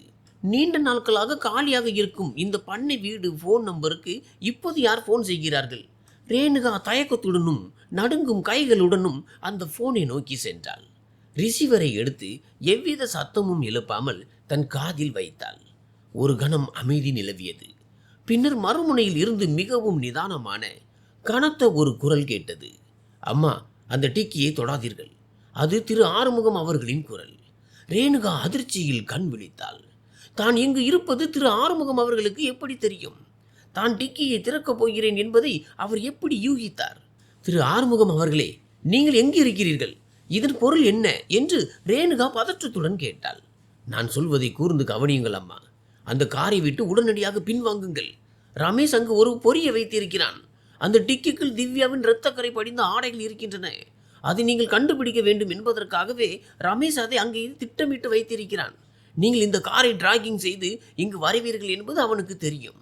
ரேணுகா ஒரு அடி பின்னோக்கி நகர்ந்தாள். திகிலோடு காரின் டிக்கியை பார்த்தாள். ஆனால் ஏன் என்று ரேணுகா ரகசியமாய் முணுமுணுத்தாள். ஏனெனில் அவன் 5 நிமிடங்களுக்கு முன்பே யாருக்கும் தெரியாத ஒரு போலி எண்ணில் இருந்து போலீஸுக்கு தகவல் கொடுத்து விட்டான். உங்கள் குடும்பத்திற்கு சொந்தமான இந்த காலியான பண்ணை வீட்டில் ஏதோ சந்தேகத்திற்கு இடமான நடமாட்டம் இருப்பதாக அவன் புகார் அளித்திருக்கிறான். போலீசார் இப்போது அங்குதான் வந்து கொண்டிருக்கிறார்கள். நீங்கள் அந்த டிக்கியை திறந்தால் உங்களது கைரேகைகள் அதில் பதிந்துவிடும். அதன் மூலம் திவ்யாவின் கொலைக்கு நீங்கள் தான் முதன்மை குற்றவாளி என்று பழி சுமத்தப்படும். எந்த ஒரு தடங்களும் இல்லாமல் மொத்த சொத்தையும் தன்வசமாக்க ரமேஷ் உங்களை பொறியில் சிக்க வைக்க நினைக்கிறான். திரு ஆறுமுகம் அவர்களின் இந்த விளக்கம் ரேணுகாவின் தலையில் இடி விழுந்தது போல இருந்தது. தன் கணவன் இவ்வளவு கொடூரமானவன் என்று அவள் நினைக்கவே இல்லை. ரமேஷ் திவ்யாவை மட்டும் கொல்ல நினைக்கவில்லை, தன் சொந்த மனைவியையும் சிறைக்கு அனுப்ப திட்டமிட்டிருக்கிறான். ஓடிவிடுங்கள் அம்மா, உடனடியாக அங்கிருந்து வெளியேறுங்கள். முதன்மை சாலை வழியாக செல்லாதீர்கள், போலீசார் உங்களுக்கு எதிரே வருவார்கள். பண்ணை வீட்டின் பின்புறம் இருக்கும் பைன் மர காடுகளுக்கு நடுவே செல்லும் ஒற்றையடி பாதையை பயன்படுத்துங்கள். உங்களது காரை வந்த வழியிலேயே விட்டு விடுங்கள். நீங்கள் சும்மா பார்க்க வந்தீர்கள், பின் கிளம்பி விட்டீர்கள் என்று அவர்கள் நினைத்து கொள்ளட்டும். நான் உங்களுக்கு வழிகாட்டுகிறேன். ரேணுகா மறுமுறை யோசிக்கவில்லை. அவள் அந்த போன் ரிசீவரை அப்படியே தொங்க விட்டு ஓடினாள். கேரேஜில் இருந்து மின்னல் வேகத்தில் வெளியேறினாள். தன் உடலின் சோர்வை எல்லாம் மறந்தாள். திரு ஆறுமுகம் அவர்களின் அறிவுரைப்படி பண்ணை வீட்டின் பின்புறத்தை நோக்கி ஓடினாள். தூரத்தில் போலீஸ் சைரன் சத்தம் மலைப்பகுதியின் அமைதியை கிழித்து கொண்டு நெருங்கி வருவது கேட்டது. ரேணுகா அடர்ந்த பைன் மர காடுகளுக்குள் நுழைந்தாள். மரங்களின் வேர்களும் முட்புதர்களும் அவளது கால்களை தாக்கின. இருப்பினும் அவள் ஓடுவதை நிறுத்தவில்லை. அவளது கண்ணீர் காற்றில் காய்ந்து போனது. அதற்கு பதிலாக பயத்தினாலும் பிழைக்க வேண்டும் என்ற வெறியினாலும் குளிர்ந்த வியர்வை வழிந்தது. அவள் திரு ஆறுமுகம் அவர்களை சந்தித்தே தீர வேண்டும். ரமேஷின் பழிக்கு பழி வாங்கியே தீர வேண்டும். இன்றுடன் அந்த அப்பாவி ரேணுகா அந்த கேரேஜில் இறந்து விட்டாள். அவளுக்கு பதிலாக தன் தங்கையின் நீதிக்காக போராடும் ஒரு துணிச்சலான பெண் பிறந்து விட்டாள். ரேணுகா தொடர்ந்து காடுகளுக்குள் ஓடிக்கொண்டிருந்தாள். அவளது போன் மூலமாக திரு ஆறுமுகம் அவர்கள் தொடர்ந்து அவளுக்கு வழிகாட்டி கொண்டிருந்தார். அவளுக்கு மூச்சு வாங்கியது. மலைப்பகுதியின் குளிர் காற்றால் அவளது நுரையீரல் எரிவது போல இருந்தது. அந்த ஒற்றையடி பாதை மிகவும் குறுகலாகவும் வழுக்கக்கூடியதாகவும் இருந்தது. காய்ந்த பைன் இலைகள் தரையை மூடி இருந்ததால் அவள் பல முறை வழுக்கி விழுந்தாள். இருப்பினும் பண்ணை வீட்டின் திசையில் இருந்து மிக தெளிவாக கேட்டு அந்த போலீஸ் சைரன் சத்தம் அவளை நிறுத்தாமல் ஓட செய்யும் சாட்டையாக இருந்தது. திரு ஆறுமுகம் அவர்கள் அவளுக்கு மிகவும் துல்லியமாக வழிகாட்டினார். அந்த பார்வையற்ற மனிதரால் எப்படி காட்டுப்பாதையின் ஒவ்வொரு வளைவையும் சொல்ல முடிகிறது என்பது ஆச்சரியமாக இருந்தது. அங்கு கீழே விழுந்து கிடக்கும் ஒரு பெரிய மரத்திற்கு அருகில் வலது புறமாக திரும்ப சொன்னார். பின்னர் ஒரு சிறிய பள்ளத்தாக்கை கடந்து அரிதாக வாகனங்கள் செல்லும் ஒரு பழைய நெடுஞ்சாலையை அடைய சொன்னார். அங்கே ஒரு பழைய டாக்ஸி அவளுக்காக காத்து கொண்டிருந்தது. அதன் டிரைவர் அதிகம் கேள்வி கேட்காமல் மூச்சிறைக்க அழுக்கு மற்றும் களிமண் கரைகளுடன் ஏறிய ரேணுகாவை பார்த்து தலையசித்து வண்டியை எடுத்தார். அந்த டாக்ஸி ரேணுகாவை பண்ணை வீடு பகுதியில் இருந்து தூரமாக அழைத்து சென்று நகரின் ஒரு ஏழை குடிசை பகுதிக்கு கொண்டு சென்றது. நெருக்கமான வீடுகள் கொண்ட ஒரு பகுதியின் முன்னால் அவர்கள் நின்றனர். அங்கிருந்த வீடுகளின் சுவர்கள் எல்லாம் கரையான் அரித்து மட்கி போன மரப்பலகைகளால் ஆனவை. துருப்பிடித்த தகர கூரைகள் அங்குள்ள விளிம்பு நிலை மக்களின் வாழ்க்கையை மூடியிருந்தன. ரேணுகா தன் வாழ்நாளில் இப்படி ஒரு இடத்திற்கு வந்ததே இல்லை. அவள் ஒரு கணம் தயங்கினாள். ஆனால் தான் கடந்து வந்த மிகப்பெரிய ஆபத்தை யோசித்து பார்க்கும்போது அவளது சொகுசு பங்களாவை விட இந்த அழுக்கான குடிசை பகுதி அவளுக்கு மிகவும் பாதுகாப்பானதாக தோன்றியது. ரேணுகா சேரும் சகுதியுமான அந்த குறுகிய சந்துக்குள் நடந்து திரு ஆறுமுகம் அவர்கள் சொன்ன கதவு எண்ணை தேடினாள். அந்த சந்தின் முட்டுச்சந்தின் இறுதியில் கதவு சற்றே திறந்திருந்த ஒரு எளிய மர வீட்டை அவள் கண்டாள். ரேணுகா கதவை மெதுவாக தட்டினாள். உள்ளே இருந்த திரு ஆறுமுகம் அவர்கள் அவளை உள்ளே வரும்படி அழைத்தார். ரேணுகா உள்ளே நுழைந்ததும் அவளை ஒரு சூடான டீ மற்றும் மூலிகை மரத்தின் வாசனை வரவேற்றது. அந்த அறை மிகவும் சிறியதாகவும் மங்கலான வெளிச்சம் கொண்டதாகவும் இருந்தது. கூரையில் ஒரு சாதாரண மஞ்சள் நிற குண்டு பல்பு மட்டுமே எவ்வித மூடியும் இல்லாமல் தொங்கிக் கொண்டு வெளிச்சம் தந்தது. ஆடம்பர பொருட்கள் எதுவும் இல்லை. ஒரு பழைய மர மேஜை, 2 பிளாஸ்டிக் நாற்காலிகள், சுவரோரம் ஒரு மரக்கட்டில் மட்டுமே இருந்தன. திரு ஆறுமுகம் அவர்கள் ஒரு நாற்காலியில் அமர்ந்திருந்தார். அவரது முகத்தில் இன்னும் அந்த கருப்பு கண்ணாடி இருந்தது. ஆனால் இந்த முறை அவர் அந்த உதவியாளர் சீருடையை அணியவில்லை. ஒரு பழைய ஃபினானல் சட்டையும் சாதாரண பேண்டும் அணிந்திருந்தார். திரு ஆறுமுகம் அவர்கள் ஒரு கண்ணாடி கிளாஸில் சூடான டீயை ஊற்றி தனக்கு எதிரே சோர்ந்து போய் அமர்ந்திருந்த ரேணுகாவின் முன்னால் வைத்தார். ரேணுகா தன் நரம்புகளின் பதற்றத்தை தணிப்பதற்காக அந்த டீயை வேகமாக பருகினாள். அவளது மூச்சு சீரான பிறகு அவள் திரு ஆறுமுகம் அவர்களை அடுக்கடுக்கான கேள்விகளுடன் பார்த்தாள். ஐயா, நிஜமாகவே நீங்கள் யார்? அந்த பண்ணை வீட்டில் நடந்த விவரங்களும் இந்த ஆடியோ பதிவும் உங்களுக்கு எப்படி தெரியும் என்று அவளது குரல் தழுதழுத்தது. திரு ஆறுமுகம் அவர்கள் லேசாக கசப்பு நிறைந்த ஒரு புன்னகையை வெளிப்படுத்தினார். நான் எப்போதுமே தூங்காத ஒரு ஜோடி காதுகள் மட்டுமே அம்மா. 10 வருடங்களுக்கு முன்பு நான் ரமேஷின் வீட்டில் வேலைக்கு சேர்ந்தது தற்செயலானது அல்ல. அவன் யார் என்ற நிஜ முகம் எனக்கு தெரியும் என்று திரு ஆறுமுகம் அவர்கள் தாழ்ந்த குரலில் தன் கதையை கூற தொடங்கினார். தனக்கு கண் தெரியாது என்பது உண்மைதான் என்றும், ஆனால் அதனால் தனக்கு கேட்கும் திறன் சாதாரண மனிதர்களை விட பல மடங்கு அதிகமாக வளர்ந்தது என்றும் கூறினார். பூட்டிய கதவுகளுக்கு பின்னால் பேசும் ரகசியங்கள், பொய் பேசும் மனிதர்களின் இதய துடிப்பு, தூரத்தில் இருந்து வரும் காரின் இன்ஜின் அதிர்வுகள் வரை அனைத்தையும் தம்மால் கேட்க முடியும் என்றார். கடந்த 10 வருடங்களாக ரமேஷின் தனிப்பட்ட உதவியாளராக இருந்ததால் ரமேஷ் இவரை ஒரு ஆபத்தில்லாத நகரும் பொருளாகவே கருதினான். இந்த குருடனுக்கு ஒன்றும் புரியாது, இவன் எதை கவனிக்க மாட்டான் என்று நினைத்து ரமேஷ் பல அசிங்கமான பிசினஸ் ரகசியங்களை இவருக்கு முன்னாலேயே பேசுவான். ஆனால் திரு ஆறுமுகம் அவர்கள் அனைத்தையும் பதிவு செய்து கொண்டிருந்தார். அவர் வெறும் உதவியாளர் அல்ல, ஒரு பொறுமையான உளவாளி. ரமேஷ் வெறும் காரையோ அல்லது பணத்தையோ மட்டும் திருடவில்லை அம்மா என்று திரு ஆறுமுகம் அவர்களின் முகம் இறுகியது. அவன் தன் மிகப்பெரிய சொத்தை ஒரு குற்ற பின்னணியின் அடித்தளத்தில் தான் கட்டி எழுப்பியிருக்கிறான். அவன் பெருமையாக சொல்லிக்கொள்ளும் அந்த எக்ஸ்போர்ட் இம்போர்ட் நிறுவனம் வெறும் ஒரு கண்துடைப்பு மட்டுமே. வெளிநாடுகளுக்கு அனுப்பப்படும் பர்னிச்சர்கள் அடங்கிய கண்டெய்னர்களுக்குள் அவன் சட்டவிரோத பொருட்களையும் போதை மருந்துகளையும் மறைத்து அனுப்பி வருகிறான். அந்த சட்டவிரோத பிசினஸ் மூலம் கிடைக்கும் கோடிக்கணக்கான கருப்பு பணத்தை உங்கள் குடும்பத்தின் ஆடிட்டர்களிடமிருந்தோ அல்லது அரசாங்க வரித்துறையிடமிருந்தோ மறைப்பதற்காக ஒரு சிறிய தீவு நாட்டில் உள்ள போலி நிறுவனங்கள் மூலமாக புழக்கத்தில் விடுகிறான். ரேணுகா அதிர்ச்சியில் தன் வாயை மூடிக்கொண்டாள். அவளது கணவன் வெறும் கொலைகாரன் மட்டுமல்ல, ஒரு சர்வதேச குற்றவாளி. அப்படி என்றால் என் தங்கை திவ்யாவுக்கு இது தெரியுமா என்று ரேணுகா மெதுவாக கேட்டாள். திரு ஆறுமுகம் அவர்கள் மெதுவாக தலையசைத்தார். சின்னம்மா திவ்யா மிகவும் புத்திசாலி. ரமேஷ் நிர்வகித்து வந்த உங்கள் குடும்ப நிறுவனத்தின் கணக்கு வழக்குகளில் உள்ள குளறுபடிகளை அவள் கண்டுபிடித்து விட்டாள். அந்த போலி நிறுவனத்திற்கு பணம் பரிமாற்றம் செய்யப்பட்ட அந்த சந்தேகத்துக்குரிய ஆதாரங்களை அவள் கையில் எடுத்தாள். அன்று இரவு திவ்யா கேரச்சிற்குள் ரமேஷை நேருக்கு நேர் சந்தித்து கேள்வி எழுப்பினாள். இதை பற்றி போலீசில் புகார் அளிக்கப் போவதாகவும் உங்களிடம் உண்மையை சொல்லப் போவதாகவும் மிரட்டினாள். திரு ஆறுமுகம் அவர்கள் அடுத்த விபரத்தை கூறுவதற்கு முன் ஒரு நீண்ட பெருமூச்சை விட்டார். அந்த பகுதியை விவரிப்பது அவருக்கு கடினமாக இருந்தது. அவர்கள் இருவருக்கும் இடையே மிகப்பெரிய சண்டை நடந்தது. திவ்யா மிகவும் துணிச்சலான பெண் அம்மா. ரமேஷ் மிரட்டியும் அவள் பின்வாங்கவில்லை. ரமேஷ் அவளை அடிக்க கையை ஓங்கிய போது திவ்யா எதிர்த்து போராடினாள். கேரேஜ் மேஜை மீது இருந்த ஒரு கனமான குரடு அல்லது ஸ்பேனரை கொண்டு அவளது அத்தானின் முகத்தில் பலமாக அடித்தாள். அந்த அடி ரமேஷின் தாடையில் பலமாக விழுந்ததால் அவளது உண்மையான பல் ஒன்று உடைந்து தரையில் தெரித்து விழுந்தது. ரேணுகாவுக்கு பெட்டிக்குள் இருந்து அந்த இரத்தக்கரை படிந்த பல் நினைவுக்கு வந்தது. ஆமம்மா, அந்த பல் ரமேஷ் உடையதுதான். தன் வாயிலிருந்து கொட்டிய இரத்தத்தையும் வலியையும் தாங்க முடியாமல் ரமேஷுக்கு வெறியேறியது.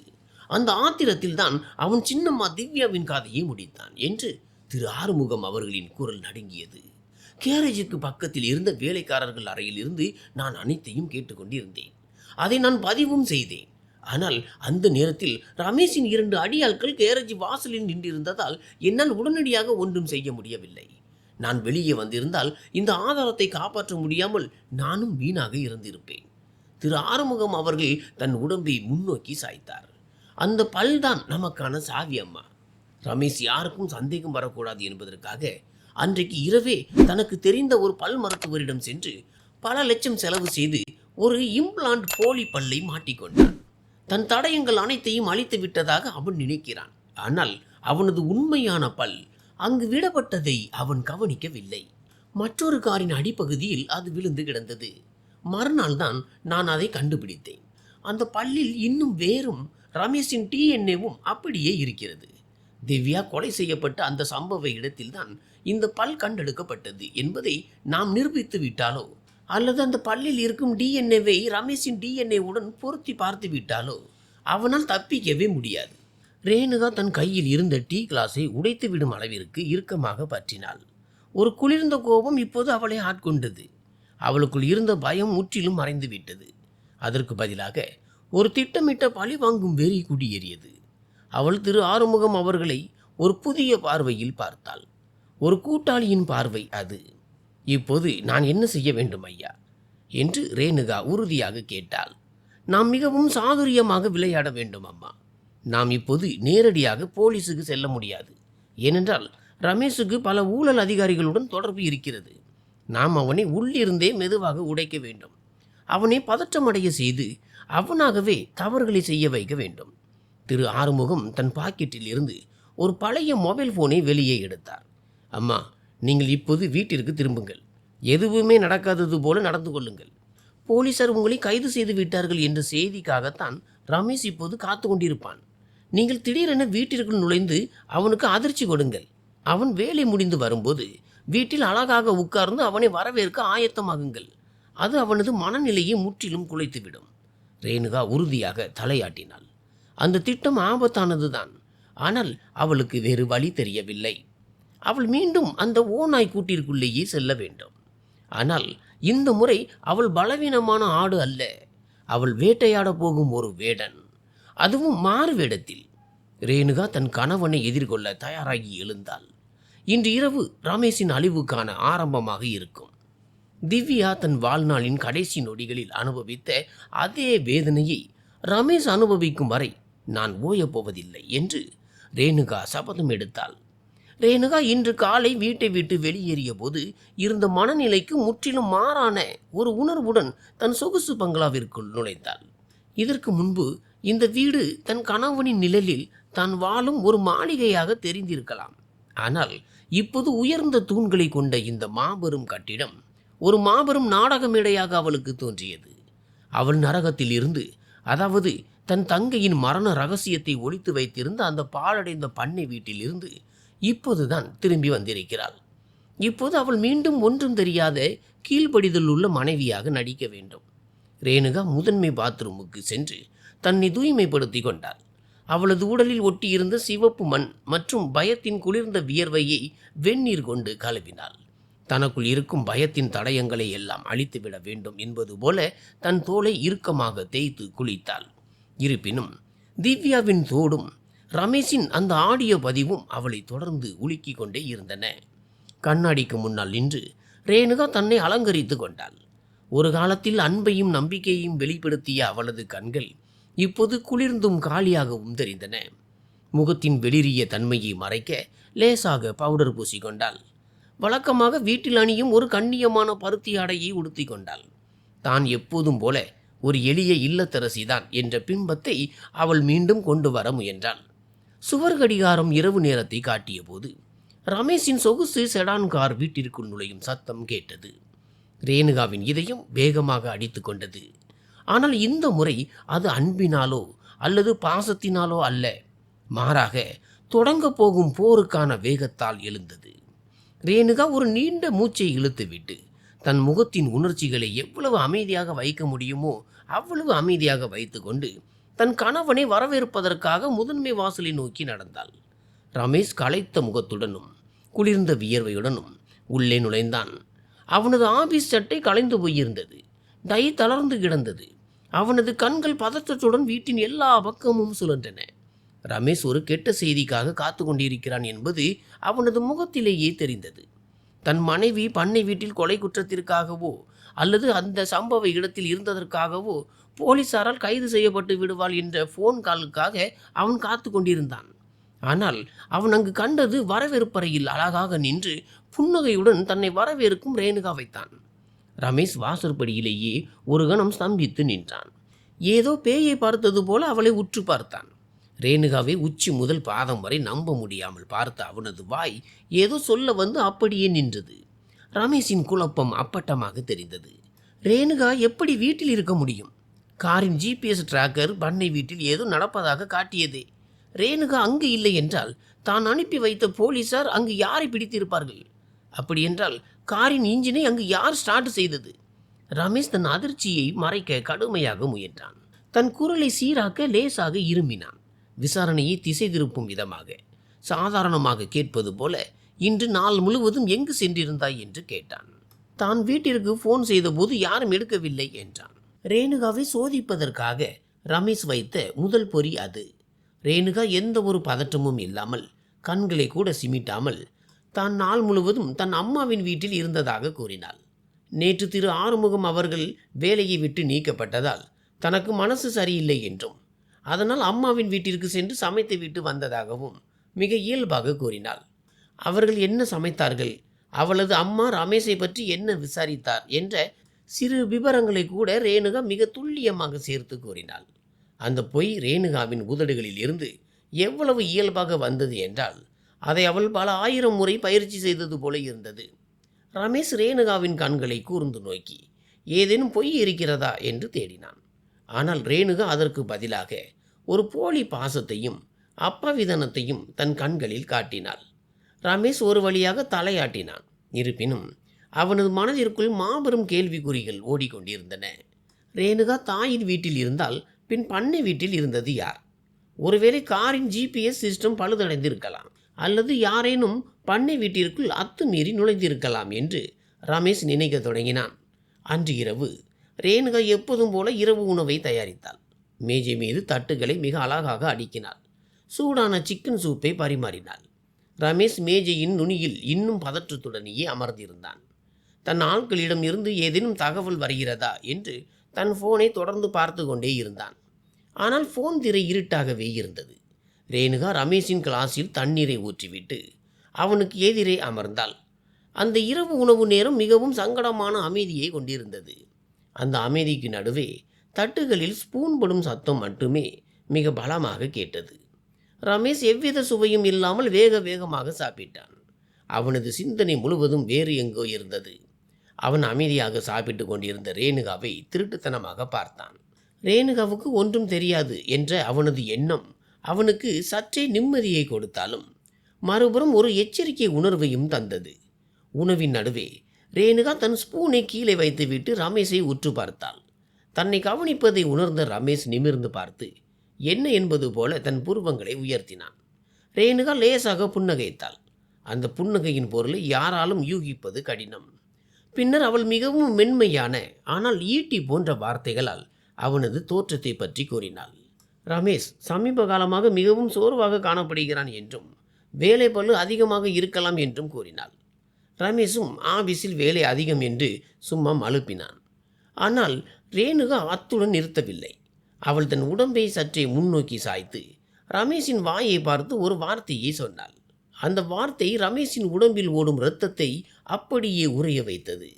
ரமேஷின் பற்கள் இன்று இரவு ஏதோ வித்தியாசமாக தெரிகிறது என்றும், வழக்கத்தை விட மிகவும் வெண்மையாகவும் நேர்த்தியாகவும் இருக்கிறது என்றும் கூறிய ரேணுகா, தனக்கு தெரியாமல் ஏதேனும் பல் மருத்துவமனைக்கு சென்றாயா என்று கேட்டாள்.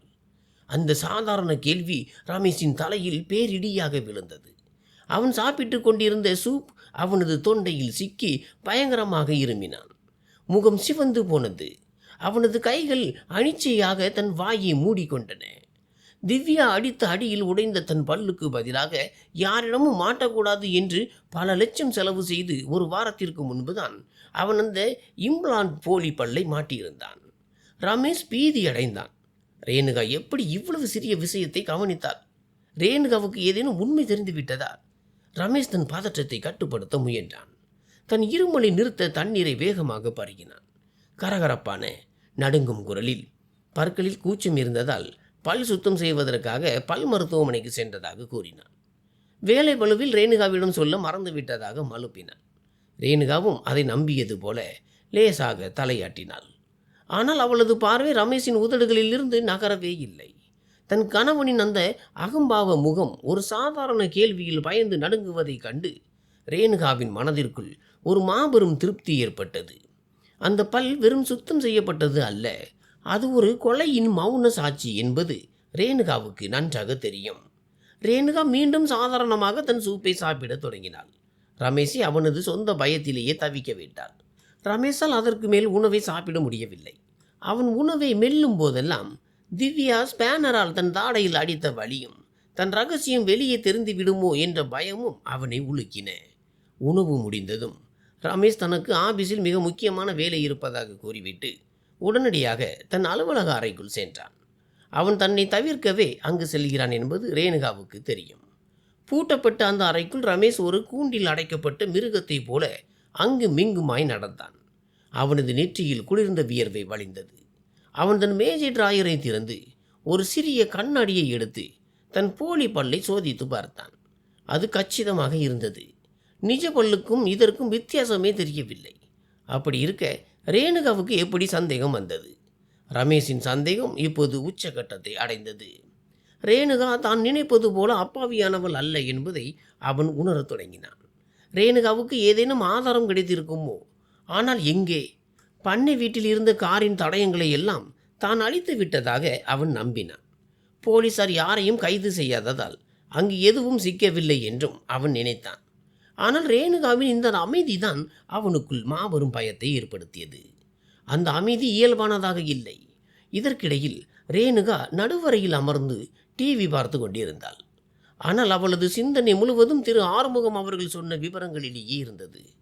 ரமேஷ் போன்ற மனிதர்கள் தங்களை யாராவது வளைத்து பிடித்தால் மிகவும் ஆபத்தானவர்களாக மாறுவார்கள் என்று ஆறுமுகம் ஏற்கனவே எச்சரித்திருந்தார். இந்த உளவியல் தாக்குதல் வெறும் ஆரம்பம்தான்.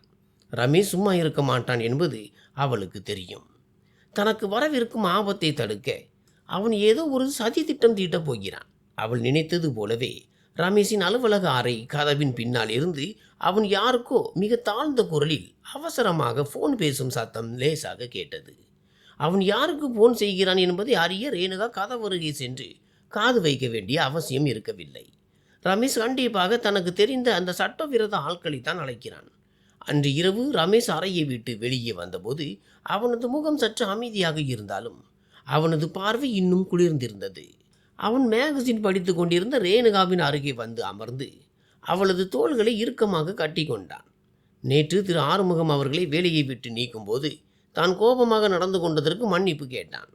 ஆபீஸ் வேலை மற்றும் கார் காணாமல் போன பதற்றத்தில் தான் அப்படி நடந்து கொண்டதாக கூறினான்.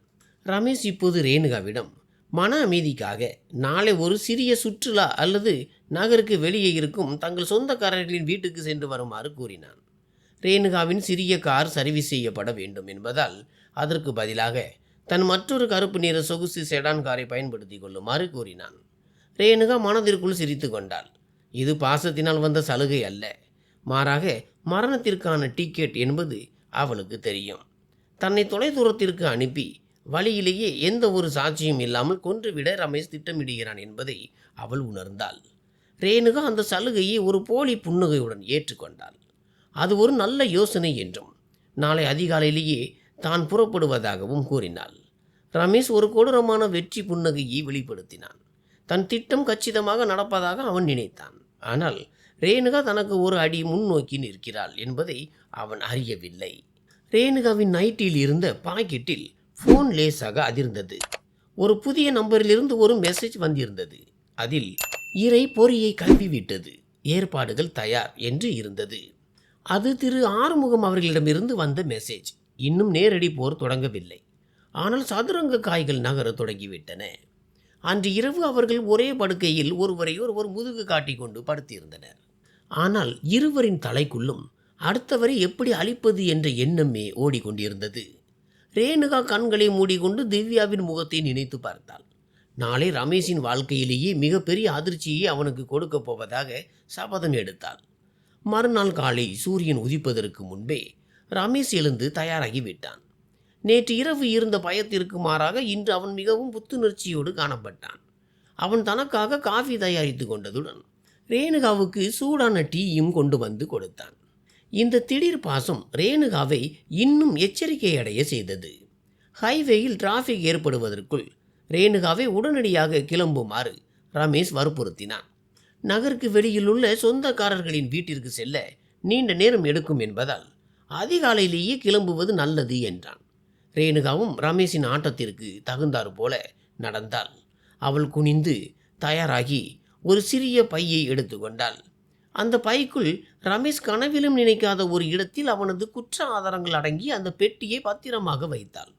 ரேணுகா கேரேஜை நோக்கி நடந்தபோது ரமேஷும் அவளுக்கு பின்னால் வந்தான். அங்கே நேற்று இரவு ரமேஷ் சொன்ன அவனது கருப்பு நிற சொகுசு செடான் கார் பளபளப்பாக தயாராக நின்றிருந்தது.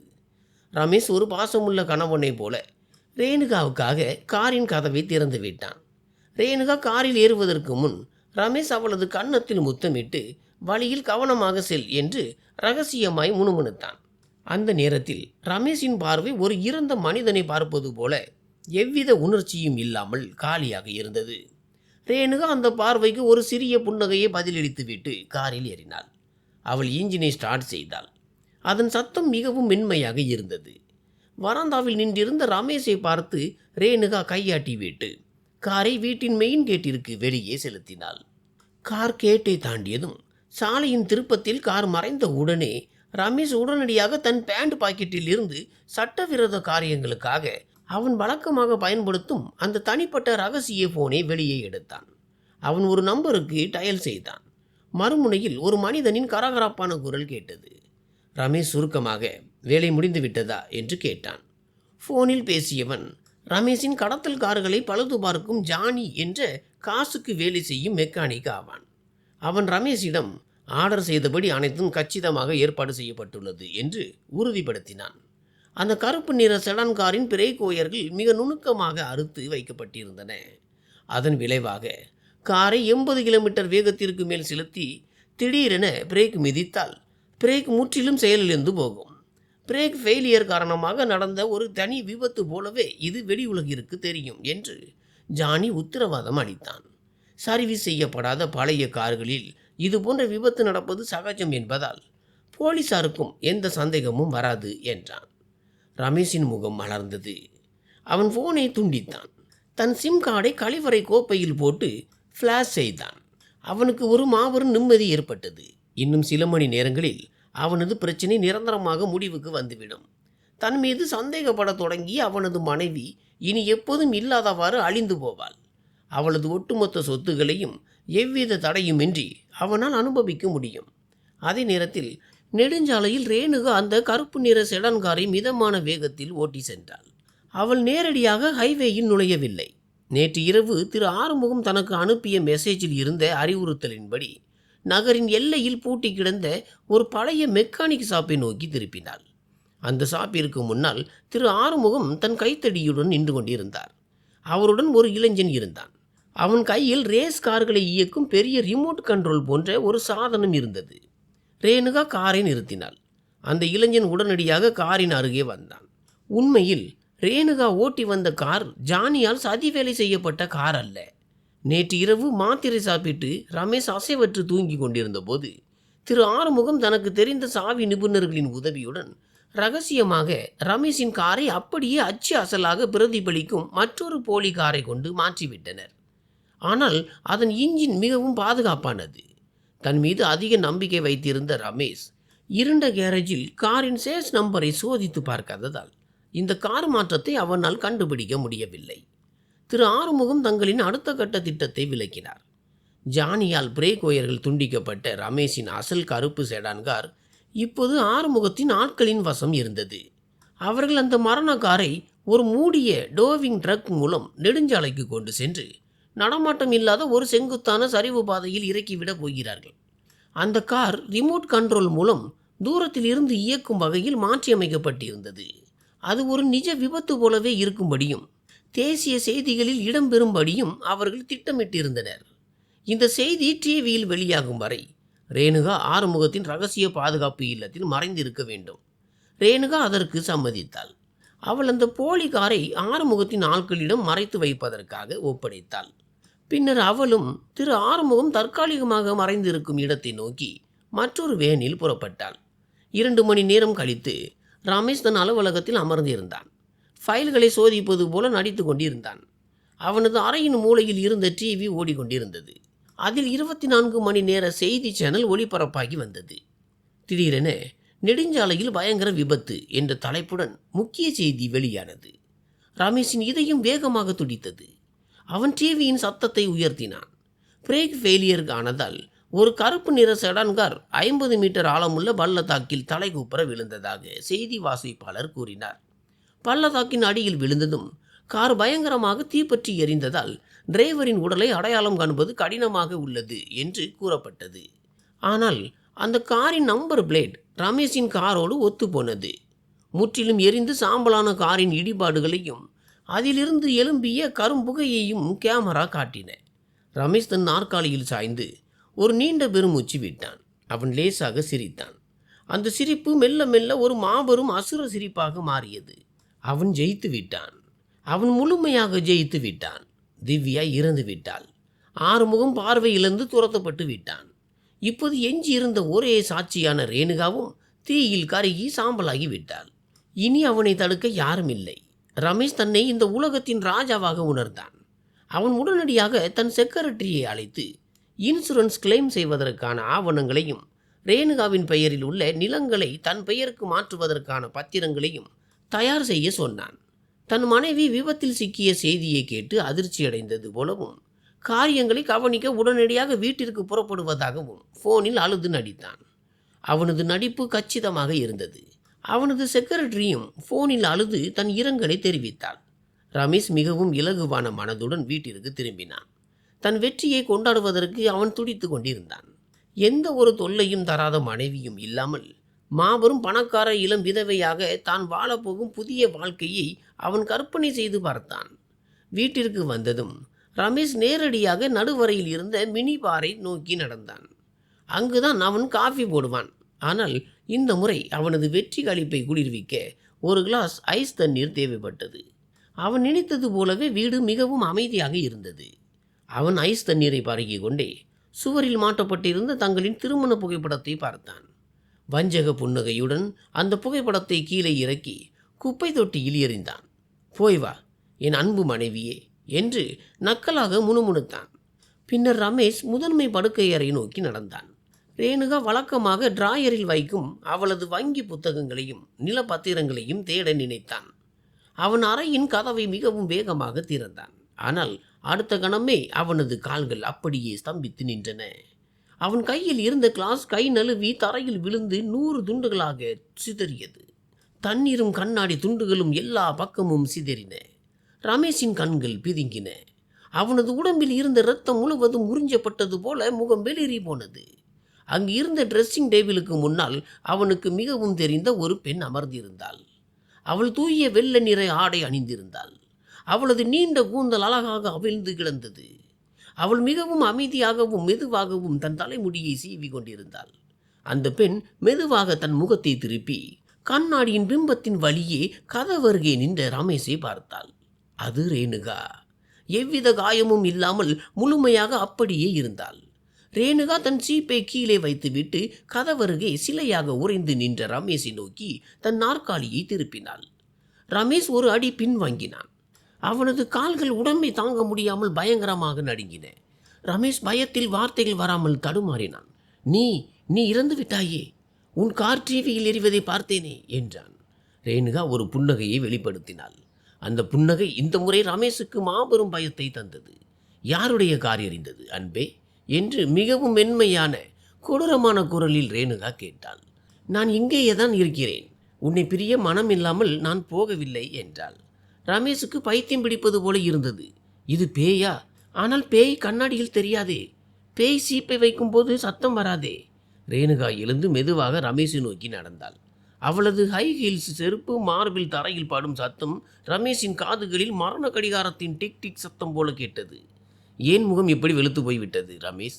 நான் உயிரோடு இருப்பதைக் கண்டு உனக்கு ஏமாற்றமாக இருக்கிறதா என்று ரமேஷின் முகத்திற்கு மிக அருகில் வந்து ரேணுகா ரகசியமாய் வினவினாள். ரேணுகாவின் அந்த பிரத்யோக வாசனை திரவியத்தின் மனம் ரமேஷின் மூக்கை துளைத்தது. தனக்கு முன்னால் இருப்பது நிஜ மனிதன்தான் என்பதை அது உறுதிப்படுத்தியது. தான் ஏமாற்றப்பட்டு விட்டதை ரமேஷ் உணர்ந்தான். அவனது திட்டம் முற்றிலும் தோல்வியடைந்து விட்டது. அதைவிட கொடுமை, ரேணுகாவுக்கு உண்மை தெரிந்து விட்டது. தன்னை கொல்ல அவன் முயன்றதை ரேணுகா அறிந்து விட்டாள். ரேணுகாவின் கண்களில் ஒரு புதிய ஒளியை ரமேஷ் கண்டான். அது அப்பாவித்தனமான ஒளி அல்ல. அது மரண தண்டனை தீர்ப்பளிக்க காத்திருக்கும் ஒரு நீதிபதியின் பார்வை. ரமேஷின் பயம் இப்போது ஒரு வெறித்தனமான பதற்றமாக மாறியது. விபத்து திட்டம் தோற்றுவிட்டால் என்ன, தன் சொந்த கைகளாலேயே அவளை இப்போதை தீர்த்து கட்ட வேண்டும் என்று முடிவு செய்தான். ரமேஷ் அந்த முதன்மை படுக்கை அறையை விட்டு தடுமாறி வெளியே வந்தான்.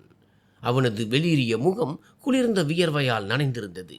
கண்ணாடிக்கு முன்னால் அமர்ந்து தலை சீவிய ரேணுகாவின் பிம்பம் அவனுக்குள் பெரிய நடுக்கத்தை ஏற்படுத்தியது. ஆனால் அவனது மூளை அதை ஏற்றுக்கொள்ள மறுத்தது. சில மணி நேரங்களுக்கு முன்புதான் அந்த கருப்பு செடான் கார் பள்ளத்தாக்கில் எரிந்து சாம்பலானதை அவன் பார்த்தான். அப்படி இருக்க அவளது உடம்பில் ஒரு கீறல் கூட இல்லாமல் எப்படி அங்கு அமர்ந்திருக்க முடியும்? அந்த மாபெரும் பயம் இப்போது அவனை கண்மூடித்தனமாக பீதிக்குள்ளாக்கியது. ரமேஷ் அதற்கு மேல் அங்கு நிற்க துணியவில்லை. அவன் திரும்பி படிக்கட்டுகளில் மின்னல் வேகத்தில் இறங்கி ஓடினான். கடைசி படியில் வழுக்கி விழ பார்த்தான். வரவேற்பறை மேஜையில் இருந்து அவனது மற்றொரு சொகுசு காரின் சாவியை எடுத்துக்கொண்டு வீட்டை விட்டு வெளியே ஓடினான். காரின் சாவி துவாரத்தில் சாவியை நுழைக்க முயன்ற போது அவனது கைகள் பயங்கரமாக நடுங்கின. காரின் இன்ஜின் கர்ச்சித்தது. பின்னால் ஏதோ பேய் துரத்துவது போல ரமேஷ் காரை அந்த பகுதியில் இருந்து வேகமாக செலுத்தினான். இரவு நேரத்தில் வேகமாக சென்ற அந்த காரின் உள்ளே அமர்ந்து ரமேஷ் தன்னை தானே அமைதிப்படுத்த முயன்றான். அவன் ஸ்டீரிங்கை பல முறை குத்தி ஆத்திர கூச்சலிட்டான். அவனது திட்டம் முற்றிலும் தோல்வி. ரேணுகா உயிரோடு இருக்கிறாள். அதைவிட பெரிய ஆபத்து, ரேணுகாவின் அந்த பார்வை அவளுக்கு எல்லாம் தெரியும் என்பதை அவனுக்கு உணர்த்திவிட்டது. ரேணுகா இனி அவனால் ஏமாற்றப்படக்கூடிய முட்டாள் மனைவி அல்ல, தன் உயிருக்கே ஆபத்து என்பதை ரமேஷ் உணர்ந்தான். ரேணுகா தன்னிடம் இருக்கும் ஆதாரங்களுடன் போலீஸுக்கு சென்றால் தன் கதை முடிந்தது. ஆயுள் தண்டனையோ அல்லது மரண தண்டனையோ தனக்கு கிடைக்கும் என்பது அவனுக்கு தெரிந்தது. இதிலிருந்து தப்பிக்க ஒரே வழி இன்று இரவே வெளிநாட்டிற்கு தப்பி ஓடுவதுதான். ஆனால் அதற்கு பணம் தேவை, அதுவும் நிறைய பணம். அவனது நிறுவனத்தின் கணக்கிலும் ரேணுகாவின் பெயரில் இருக்கும் பிக்சட் டெபாசிட்டிலும் தான் பணம் இருந்தது. அதை அவன் இன்னும் எடுக்கவில்லை. ரேணுகா அதை முடக்குவதற்குள் அந்த பணத்தை கைப்பற்ற வேண்டும். தனக்கு சில நிறுவன ஆவணங்களை போலியாக தயாரிக்க உதவிய தனக்கு நம்பிக்கையான நோட்டரி தீமாஸ் அவர்களின் நினைவு அவனுக்கு வந்தது. தீமாஸ் திரு ஆறுமுகம் அவர்களின் தூரத்து சொந்தக்காரர் ஆவான். ஆனால் ரமேஷுக்கு அந்த உறவு முறை தெரியாது.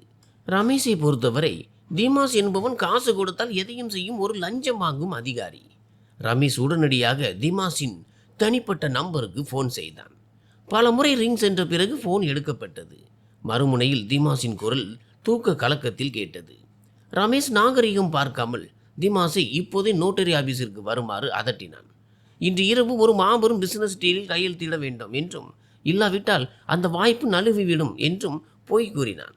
நள்ளிரவு ஆகிவிட்டதாலும் ஆபீஸ் பூட்டப்பட்டிருப்பதாலும் தீமாஸ் வர மறுத்தான். ஆனால் தீமாஸ் செய்த வரி ஏய்ப்பு விவரங்களை வெளியில் சொல்லிவிடுவேன் என்று ரமேஷ் மிரட்டினான். இறுதியில் பயந்து போன தீமாஸ் அந்த சந்திப்பிற்கு சம்மதித்தான். தீமாஸின் நோட்டரி ஆபீஸ் இரவு நேரத்தில் ஆள் நடமிட்டமில்லாத ஒரு வணிக பகுதியில் உள்ள 3 அடுக்கு கட்டிடத்தில் அமைந்திருந்தது. ரமேஷ் தன் காரை வாசலில் கண்டபடி பார்க் செய்துவிட்டு தீமாஸின் அறை இருக்கும் 2வது மாடிக்கு ஓடினான். அந்த கட்டிடத்தின் நடைபாதை விளக்குகள் மங்கலாக எரிந்தன. சில விளக்குகள் அணைந்து எரிந்து ஒரு பயங்கரமான சூழ்நிலையை ஏற்படுத்தின. ஆனால் ரமேஷுக்கு பேய்களை பற்றிய கவலை இல்லை. அவனுக்கு வறுமையை பற்றியும் ஜெயிலை பற்றியும் தான் பயம் இருந்தது. அவன் தீமாஸின் அறை கதவை உதைத்து திறந்தான். உள்ளே தீமாஸ் தன் பெரிய மேஜைக்கு பின்னால் அமர்ந்திருந்தான். அவனது முகம் பதற்றத்துடனும் வியர்வையுடனும் காணப்பட்டது. மேஜையின் மீது ரேணுகாவின் குடும்ப பாரம்பரிய நிலங்களை மாற்றுவதற்கான பத்திரங்களும் பெரிய தொகையை கொண்ட டெபாசிட் படிவங்களும் அடுக்கி வைக்கப்பட்டிருந்தன. இவற்றை ரமேஷ் ஏற்கனவே தயார் செய்து வைத்திருந்தான். இனி நோட்டரியின் கையெழுத்தும் அதிகாரபூர்வ முத்திரையும் மட்டுமே பாக்கி. ரமேஷ் தன் ஆபீஸ் பையை நாற்காலியில் எறிந்துவிட்டு மேஜை அருகே சென்றான். அந்த ஆவணங்களை உடனடியாக பார்சல் செய்யுமாறு தீமாஸை வற்புறுத்தினான். ரேணுகாவுக்கு உடல்நிலை சரியில்லாததால் வர முடியவில்லை என்றும், அவள்தான் தனக்கு முழு அதிகாரம் கொடுத்துள்ளாள் என்றும் ரமேஷ் பொய் கூறினான். தீமாஸ் ரமேஷை சந்தேகத்தோடு பார்த்தான். ரேணுகாவின் அசல் அதிகாரபூர்வ கடிதம் எங்கே என்று கேட்டான். ரமேஷ் மேஜையை பலமாக தட்டினான். தீமாஸ் அதிர்ச்சியடைந்து நடுங்கினான். ரமேஷ் தன் கோட்டிற்குள் மறைத்து வைத்திருந்த துப்பாக்கியை வெளியே எடுத்தான். பாதுகாப்பிற்காக கருப்பு சந்தையில் வாங்கி அந்த சட்டவிரோத துப்பாக்கியை மேஜை மீது பலத்த சத்தத்துடன் வைத்தான். அந்த மிரட்டல் அப்பட்டமாக இருந்தது. தீமாஸ் எச்சிலை கூட்டி விழுங்கினான். பேனாவை எடுக்கும்போது அவனது கைகள் நடுங்கின. அவன் ஒவ்வொரு பக்கமாக ஆவணங்களை திருப்பத் தொடங்கினான். அவனது மெதுவான வேகம் ரமேஷின் பொறுமையை சோதித்தது. திடீரென்று அந்த அறையின் மின்சாரம் முற்றிலும் தடைப்பட்டது. இருள் அவர்களை முழுமையாக சூழ்ந்தது. ரமேஷ் ஆத்திர கூச்சலிட்டான். என்ன நடந்தது என்று கேட்டான்.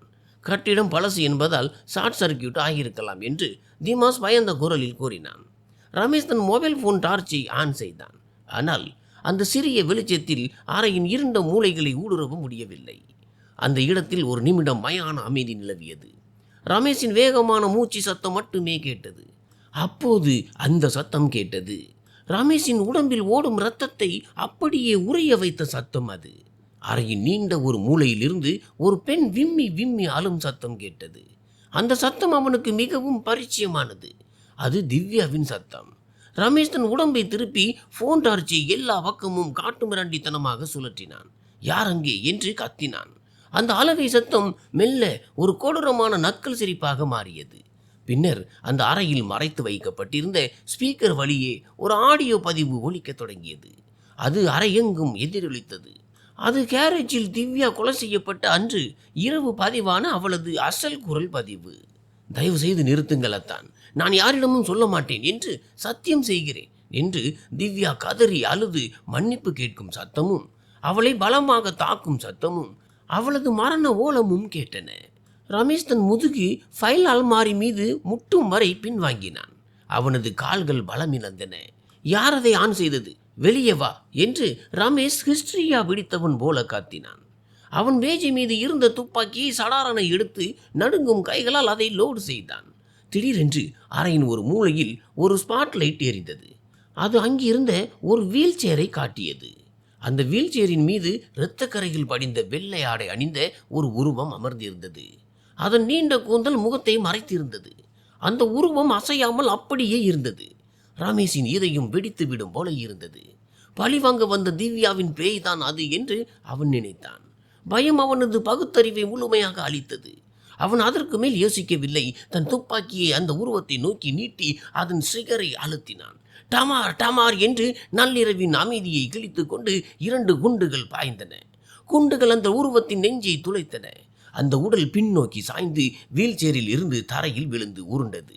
ஆனால் அங்கிருந்து இரத்தம் வரவில்லை, மரண ஓலமும் கேட்கவில்லை. அந்த உருவத்தின் தலை துண்டிக்கப்பட்டு தரையில் உருண்டு வந்து ரமேஷின் காலடியில் நின்றது. அந்த தலை நின்றதும் அதன் முகத்தை பார்த்த ரமேஷ் அதிர்ந்து போனான். அது திவ்யாவின் முகம் அல்ல, மனித முகமே அல்ல. அது விக் மற்றும் பயங்கரமான மேக்கப் போடப்பட்ட ஒரு பிளாஸ்டிக் பொம்மையின் தலை. ரமேஷ் வாயடைத்து போனான். அவனது மூச்சு திணறியது. இது அனைத்தும் தனக்கு வைக்கப்பட்ட ஒரு மாபெரும் பொறி என்பதை அவன் உணர்ந்தான். அறையின் விளக்குகள் மீண்டும் பிரகாசமாக எரிந்தன. ரமேஷ் மேஜையை நோக்கி திரும்பினான். திமாஸின் நாற்காலி காலியாக இருந்தது. இருளை பயன்படுத்தி புத்தக அலமாரிக்கு பின்னால் இருந்த ரகசிய கதவு வழியே அந்த நோட்டரி ஏற்கனவே தப்பி ஓடிவிட்டான். மேஜை மீது இருந்த ஆவணங்களும் மாயமாய் மறைந்திருந்தன. துண்டிக்கப்பட்ட அந்த பொம்மையுடனும் ஆத்திரத்துடனும் பயத்துடனும் ரமேஷ் அந்த அறையில் தனியாக நின்றான். அப்போது அந்த அறையின் சுவரில் ஒரு ப்ராஜெக்டர் திடீரென ஆனானது. அதில் இரத்த சிவப்பு நிறத்தில் பெரிய எழுத்துகள் தோன்றின. உன் சொத்துக்கள் அனைத்தும் முடக்கப்பட்டு விட்டன. ஆட்டம் இன்னும் முடியவில்லை. ரமேஷ் காயம்பட்ட ஒரு மிருகத்தை போல ஆத்திரத்தில் கர்ஜித்தான். அவன் தன் துப்பாக்கியால் அந்த ப்ராஜெக்டரை சுட்டு துண்டு துண்டாக உடைத்தான். மிகவும் புத்திசாலித்தனமான கொடூரமான ஒரு நபரால் தான் பந்தாடப்படுவதை அவன் உணர்ந்தான். இந்த அளவிற்கு பழிவாங்கும் வெறி கொண்ட நபர் ஒருவர் தான் இருக்க முடியும். தான் பலவீனமானவள் என்று நினைத்த அவனது மனைவி ரேணுகா தான் இப்போது வேட்டைக்காரனாக மாறி தன்னை வேட்டையாடுகிறாள். ரமேஷ் அந்த நோட்டரி ஆபீஸை விட்டு வெளியே ஓடினான். கதவை இடித்ததில் அதன் கீழ்கள் உடைந்தன. அவன் தன் வீட்டிற்கு திரும்ப வேண்டும். அவன் வங்கி ஆவணங்கள் எக்கேடாவது கெட்டு போகட்டும் என்று நினைத்த ரமேஷ் தன் வீட்டு பெட்டகத்தில் மறைத்து வைத்திருந்த பாஸ்போர்ட்டையும் ரொக்க பணத்தையும் மட்டும் எடுத்துக்கொண்டு தப்பியோட முடிவு செய்தான். கையில் என்ன இருக்கிறதோ அதை வைத்துக்கொண்டு ஓடிவிட வேண்டும் என எண்ணினான். ஆனால் தான் சென்று கொண்டிருக்கும் வீடு ஒரு புகலிடம் அல்ல, மாறாக தனக்காகவே பிரத்யேகமாக விரிக்கப்பட்டிருக்கும் இறுதி பொறி என்பதை அவன் அறியவில்லை. ரமேஷுக்கு அந்த வீட்டு பயணம் ஒருபோதும் முடியாத ஒரு கொடூரமான நனவீலி கனவை போல இருந்தது. மழை மீண்டும் வெளுத்து வாங்க தொடங்கியது. அன்று இரவு அரங்கேறிய அக்கிரமங்களை கண்டு இந்த பிரபஞ்சமே கண்ணீர் வடிப்பது போல அது இருந்தது. ரமேஷ் தன் காரை அசாத்திய வேகத்தில் செலுத்தி கொண்டு சிவப்பு விளக்குகளையும் பொருட்படுத்தாமல் மறித்து சென்று சில இருசக்கர வாகன ஓட்டுநர்களின் மீது மோதுவது போல் சென்றான். அவன் மனம் முற்றிலும் சிதறி போயிருந்தது. இரத்தம் சொட்டும் அந்த மனித உருவ பொம்மை, திவ்யாவின் குரல் பதிவு மற்றும் ரேணுகாவின் அந்த குளிர்ந்த பார்வை ஆகியவை அவன் மூளைக்குள் சுழன்று கொண்டே இருந்தன. நாலாபுறம் இருந்தும் யாரோ தன்னை உற்று நோக்குவது போலவே ரமேஷ் உணர்ந்தான். சாலையோர மரங்களின் நிழல்கள் ஒவ்வொன்றும் கையில் தடியுடன் திரு ஆறுமுகம் நிற்பது போலவே அவனுக்கு சாட்சியளித்தன. ரமேஷ் தன் கோட் பையில் இருந்து ஒரு சிறிய பாட்டிலை எடுத்தான். அதில் அவனது மனநல மருத்துவர் சட்டவிரோதமாக பரிந்துரைத்த மன அமைதி மாத்திரைகள் இருந்தன. தண்ணீர் கூட இல்லாமல் 3 மாத்திரைகளை அப்படியே விழுங்கினான். தனது தாறுமாறான இதய துடிப்பு இதன் மூலமாவது சற்றே குறையும் என்று நம்பினான். ஆனால் அந்த மாத்திரை அவனுக்கு இன்னும் அதிகமான மாய தோற்றங்களையே ஏற்படுத்தியது.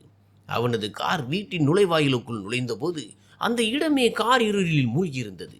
வீடு முழுவதும் மின்சாரம் துண்டிக்கப்பட்டிருந்தது. ரமேஷ் காரை முற்றத்தில் ஒரு புறமாக சாய்வாக நிறுத்திவிட்டு கையில் துப்பாக்கியை இறுக்கமாக பிடித்தபடி வீட்டிற்குள் ஓடினான். சுவர்களில் கையை வைத்து சுவிட்சை தேடினான். ஆனால் பலன் இல்லை. மெயின் சுவிட்சில் இருந்தே மின்சாரம் திட்டமிட்டு நிறுத்தப்பட்டிருந்தது. ரமேஷ் கெட்ட வார்த்தைகளால் சத்தமாக திட்டினான். மிக குறைவாகவே சார்ஜ் இருந்த தன் மொபைல் போனின் டார்ச் விளக்கை ஆன் செய்தான். அந்த டார்ச் வெளிச்சம் அந்த பிரம்மாண்டமான வெறிச்சோடிய வரவேற்பறையை நோக்கி பாய்ந்தது. அவன் ஒரு காலத்தில் பெருமையாக நினைத்த அந்த ஆடம்பரமான மரசாமன்கள் இப்போது இருளுக்குள் தன்னை விழுங்க காத்திருக்கும் ஊமை அரக்கர்களைப் போல காட்சியளித்தன.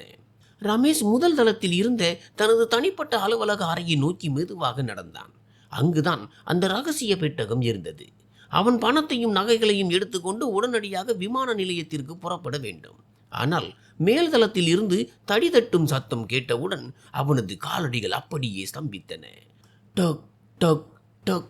அந்த சத்தம் சீரான நயத்துடன் மெதுவாக ஆனால் அழுத்தமாக கேட்டது. அது திரு ஆறுமுகத்தின் மடிக்கக்கூடிய தடியின் சத்தமேதான். ரமேஷ் இரண்டாம் தளத்திற்கு செல்லும் அந்த வளைவான படிக்கட்டுகளை நோக்கி அண்ணாந்து பார்த்தான். அங்கே படிக்கட்டின் உச்சியில் கருப்பு கண்ணாடி அணிந்த ஒரு மனிதனின் நிழல் உருவம் நின்று கொண்டிருந்தது. அதற்கு பின்னால் இருந்து பெரிய ஜன்னல் வழியே வெட்டிய மின்னல் வெளிச்சம் அந்த உருவத்தை ஒரு நொடி பளிச்சென்று காட்டி கொடுத்தது. அது திரு ஆறுமுகமா அல்லது அவரது ஆவியா? ரமேஷுக்கு இப்போது அதை பற்றி கவலை இல்லை. நீயா என்று உடைந்த கரகரப்பான குரலில் கத்தினான் ரமேஷ். நீ இன்னும் சாகலையா கிழட்டு பயலே? அந்த உருவம் எந்த பதிலும் சொல்லவில்லை. அப்படியே திரும்பி இரண்டாம் தளத்தின் தாழ்வாரத்திற்குள் நுழைந்தது. தன்னை பின்தொடருமாறு ரமேஷை தூண்டுவது போல் இருந்தது அது. ரமேஷின் ஆத்திரம் வெடித்தது. ஒரு பார்வையற்றவர் தன்னை வைத்து விளையாடுவதாக அவன் உணர்ந்தான். படிக்கட்டுகளில் இரண்டு இரண்டு படிகளாக தாவி ஓடினான். அந்த மன அமைதி மாத்திரைகளின் பக்க விளைவாலும் அதன் வேகத்தாலும் அவனது மூச்சு திணறியது. ஓடாதே, இந்த முறை உன்னை என் சொந்த கைகளாலேயே கொன்று தீர்க்கிறேன்.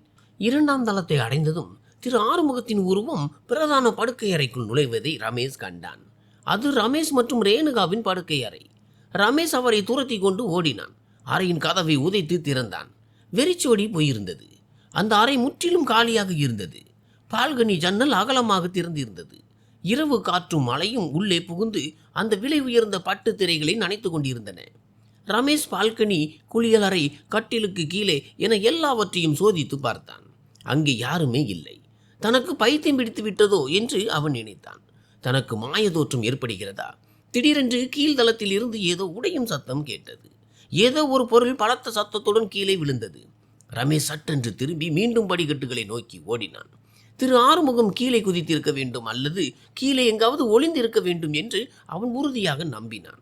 ரமேஷ் அவசரமாக படிக்கட்டுகளில் இறங்கினான். பறந்த அந்த நடுவரையை அவன் அடைந்த போது அறையின் மறுமுனையில் நெருப்பு மூட்டும் இடத்திற்கு அருகில் ஒரு நிழல் அசைவதை கண்டான். மாட்டினாயா என்று ரமேஷ் தனக்குள்ளேயே முணுமுணுத்து கொண்டான். அந்த நிழலை பிடிப்பதற்காக அறையின் நடுவே பாய்ந்து ஓடினான். அவனது கண்கள் அந்த இலக்கின் மீதே நிலைத்திருந்தன. துப்பாக்கி நேராக நீட்டப்பட்டிருந்தது. ஆனால் ரமேஷ் ஒரு விஷயத்தை மறந்துவிட்டான். அந்த அறையின் மைய பகுதியில் அவன் எப்போதும் பெருமையாக கருதும் பிரம்மாண்டமான தடிமண்ணான விலை உயர்ந்த பெர்சியம் கம்பளம் விரிக்கப்பட்டிருந்தது. ரமேஷ் முழு பலத்துடன் தன் காலடிகளை எடுத்து வைத்து அந்த பெர்சியன் கம்பளத்தின் மைய பகுதியை மிதித்தான். ஆனால் அவனது கால்களுக்கு கீழே கடிமண்ணான மார்பில் தரை இருப்பதற்கு பதிலாக ஒரு வெற்று பள்ளத்தை உணர்ந்தான். அந்த கம்பளத்திற்கு கீழே தரைப்பகுதியே இல்லை. தற்காலிகமாக அமைக்கப்பட்டிருந்த அந்த மரத்தாங்கு பலகை ரமேஷின் உடலின் எடையை தாங்க முடியாமல் அந்த கணமே முறிந்தது. ரமேஷால் அலறக்கூட முடியவில்லை. அவனது உடல் கம்பளத்திற்கு கீழே திறந்து இருந்த அந்த இருண்ட படுகுழிக்குள் நேராக விழுந்தது. அவன் 3 மீட்டர் உயரத்தில் இருந்து கீழே விழுந்தான்.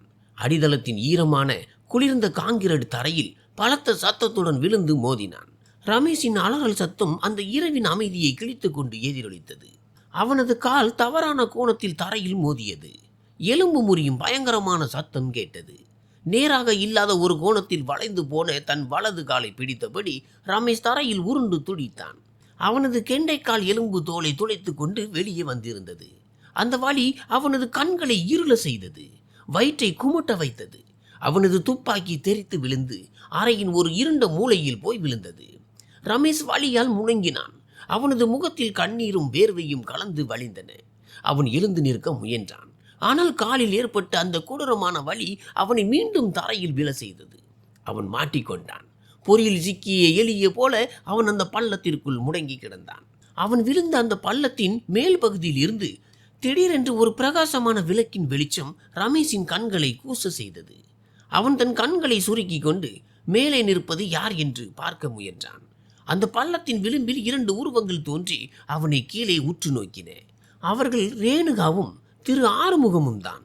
அவர்கள் இருவரும் அருகருகே நின்று எவ்வித உணர்ச்சியும் இல்லாத முகத்துடன் ரமேஷை கீழே பார்த்து கொண்டிருந்தனர். அந்த பார்வையில் இரக்கமோ பயமோ இல்லை. மரண தண்டனை கைதியை நோக்கும் ஒரு நீதிபதியின் குளிர்ந்த பார்வை மட்டுமே இருந்தது. வலிக்கிறதா மாமா என்று ரேணுகா உணர்ச்சியற்ற குரலில் கேட்டாள். அவளது குரல் அடித்தளத்தின் சுவர்களில் எதிரொலித்தது. ரேணுகா, எனக்கு உதவு, என் கால் உடைந்து விட்டது என்று ரமேஷ் கெஞ்சினான். அவனது உயிர் பிழைக்கும் உள்ளுணர்வு சற்று முன்பு தான் கொல்ல முயன்ற பெண்ணிடமே இரக்கத்திற்காக கையேந்த வைத்தது. தயவு செய்து ஆம்புலன்ஸை கூப்பிடு. ரேணுகா அசையவில்லை. அவள் தன் தலையை சற்றே சாய்த்து குழிக்குள் ஆதரவற்று தவிக்கும் தன் கணவனை பார்த்தாள். அன்று திவ்யா கேரேஜில் உன்னிடம் மன்னிப்பு கேட்டு அலறிய போது நீ அவளுக்காக ஆம்புலன்ஸை கூப்பிட்டாயா மாமா? அவளை அடித்து கொன்றாயே. ரேணுகாவின் வார்த்தைகள் ரமேஷின் காலில் உடைந்த எலும்பு துண்டுகளை விடவும் ஆழமாக அவனது இதயத்தை குத்தின. அது ஒரு விபத்து, நான் வேண்டுமென்றே செய்யவில்லை என்று ரமேஷ் அந்த இக்கட்டான சூழ்நிலையிலும் தன்னை தற்காத்து கொள்ள பொய் கூறினான். பொய் என்று திரு ஆறுமுகம் அமைதியாக கூறினார். அந்த முதியவர் ரேணுகாவின் அருகில் நிமிர்ந்து நின்றார். அவரது வலது கையில் ஒரு சிறிய ரிமோட் கண்ட்ரோல் இருந்தது. நான் எல்லாவற்றையும் கேட்டுக்கொண்டுதான் இருந்தேன் ரமேஷ் அவர்களே. திவ்யா அம்மையாரின் ஒவ்வொரு அலறலையும், நீங்கள் செய்த ஒவ்வொரு அவமானத்தையும், அவரது இறுதி மூச்சையும் நான் கேட்டேன். இப்போது இந்த உலகமே அதை கேட்கப் போகிறது. திரு ஆறுமுகம் ரிமோட்டின் பட்டனை அழுத்தினார். திடீரென்று ரமேஷ் அடைபட்டு இருந்த அந்த அடித்தளத்தின் சுவர்கள் ஒளிரத் தொடங்கின. அந்த சுவர் ஒரு பிரம்மாண்டமான ப்ராஜெக்டர் திரையாக மாறியிருந்தது. அது மட்டுமல்லாமல் அந்த அறையின் பல மூலைகளில் சிவப்பு நிற விளக்குகள் மின்னுவதை ரமேஷ் கண்டான். அடித்தளத்தின் ஒவ்வொரு மூலையிலும் சிசிடிவி கேமராக்கள் பொருத்தப்பட்டு அவை அனைத்தும் நேரலையில் இயங்கிக் கொண்டிருந்தன. உன்னுடைய சொந்த நீதிமன்றத்திற்கு உன்னை வரவேற்கிறேன் மாமா என்றாள் ரேணுகா குளிர்ச்சியாக. நீ இப்போது நேரலையில் இருக்கிறாய். இந்த எலிப்பொறிக்குள் நீ கிடந்து துடிப்பதை கோடிக்கணக்கான மக்கள் பார்த்து கொண்டிருக்கிறார்கள். ரமேஷ் திகிலடைந்து கண் பிதுங்கினான். அவன் உடல் ரீதியாக மட்டுமல்ல, சமூக ரீதியாகவும் கூண்டில் அடைக்கப்பட்டிருந்தான். அவனது தொழில், அந்தஸ்து, நற்பெயர் என எல்லாமே அந்த நொடியில் தவிடுபொடியாகி கொண்டிருந்தன. ப்ராஜெக்டர் திரையில் அவனது சொந்த முகம் தெரிந்தது. பயந்து போய் பரிதாபமாக காட்சியளிக்கும் ஒரு கொலையாளியின் முகம் அது. அவனது கர்மா அவனை கைதொட்டு இழுத்து விட்டது. இந்த முறை தப்பிக்க வழியே இல்லை. அந்த அடித்தள அறைக்குள் மூச்சு முட்டுவது போன்ற கொடூரமான சூழல் நிலவியது. ரமேஷின் பீதி அதிகரிக்க அதிகரிக்க அங்கே ஆக்சிஜன் குறைந்து வருவது போல் அவன் உணர்ந்தான். காங்கிரீட் சுவரில் பாய்ந்த ப்ராஜெக்டர் வெளிச்சம் ரமேஷின் முகத்தை மிக நெருக்கமாக காட்டிக் கொண்டிருந்தது. அவன் மறைக்க முயன்ற ஒவ்வொரு துளி வேர்வையையும், அவனது முகத்தில் இருந்த பயத்தையும் அது அம்பலப்படுத்தியது. ரமேஷ் தன் கைகளால் முகத்தை மூட முயன்றான். ஆனால் உடைந்த வலது காலில் இருந்து ஏற்பட்ட கொடூரமான வலி அவனை மீண்டும் அந்த குளிர்ந்த தரையில் சுருண்டு விழ செய்தது. ஒரு சர்க்கஸ் அரங்கின் நடுவே வேடிக்கை பொருளாக நிறுத்தப்பட்டிருக்கும் மிருகத்தை போல அவன் உணர்ந்தான். கேமரா லென்ஸுகளுக்கு பின்னால் இருந்து தன்னை தீர்ப்பெழுதும் கண்களுக்கு தெரியாத ஆயிரக்கணக்கான கண்கள் தன்னை சூழ்ந்திருப்பதை அவன் உணர்ந்தான். மேலே அந்த படுகொலியின் விளிம்பில் ரேணுகா தன் கைகளை கட்டி கொண்டு தன் கணவனை எவ்வித சலனமும் இல்லாத பார்வையோடு உற்று நோக்கி கொண்டிருந்தாள். அவளுக்கு அருகில் திரு ஆறுமுகம் பார்வையற்ற, ஆனால் எல்லாவற்றையும் அறிந்த ஒரு நீதி கடவுளின் சிலையை போல அமைதியாக நின்றிருந்தார். ரமேஷ் அந்த நேரலையை நிறுத்துமாறு ரேணுகாவிடம் அலறி கெஞ்சினான். கேமராவை அணைத்து விட்டால் தன் சொத்துக்கள், செல்வம் அனைத்தையும் தருவதாக கரகரப்பான குரலில் வாக்குறுதி அளித்தான். நிறுவனத்தின் பாதி பங்குகள், அனைத்து நில சொத்துகள், ஏன் வெளிநாட்டு ரகசிய வங்கி கணக்குகளின் விவரங்களை கூட தருவதாக ஆசை காட்டினான். ஆனால் ரேணுகா சற்றே சிரித்தாள். அந்த சிரிப்பு மிகவும் வேதனையானதாகவும் ஏளனமானதாகவும் இருந்தது.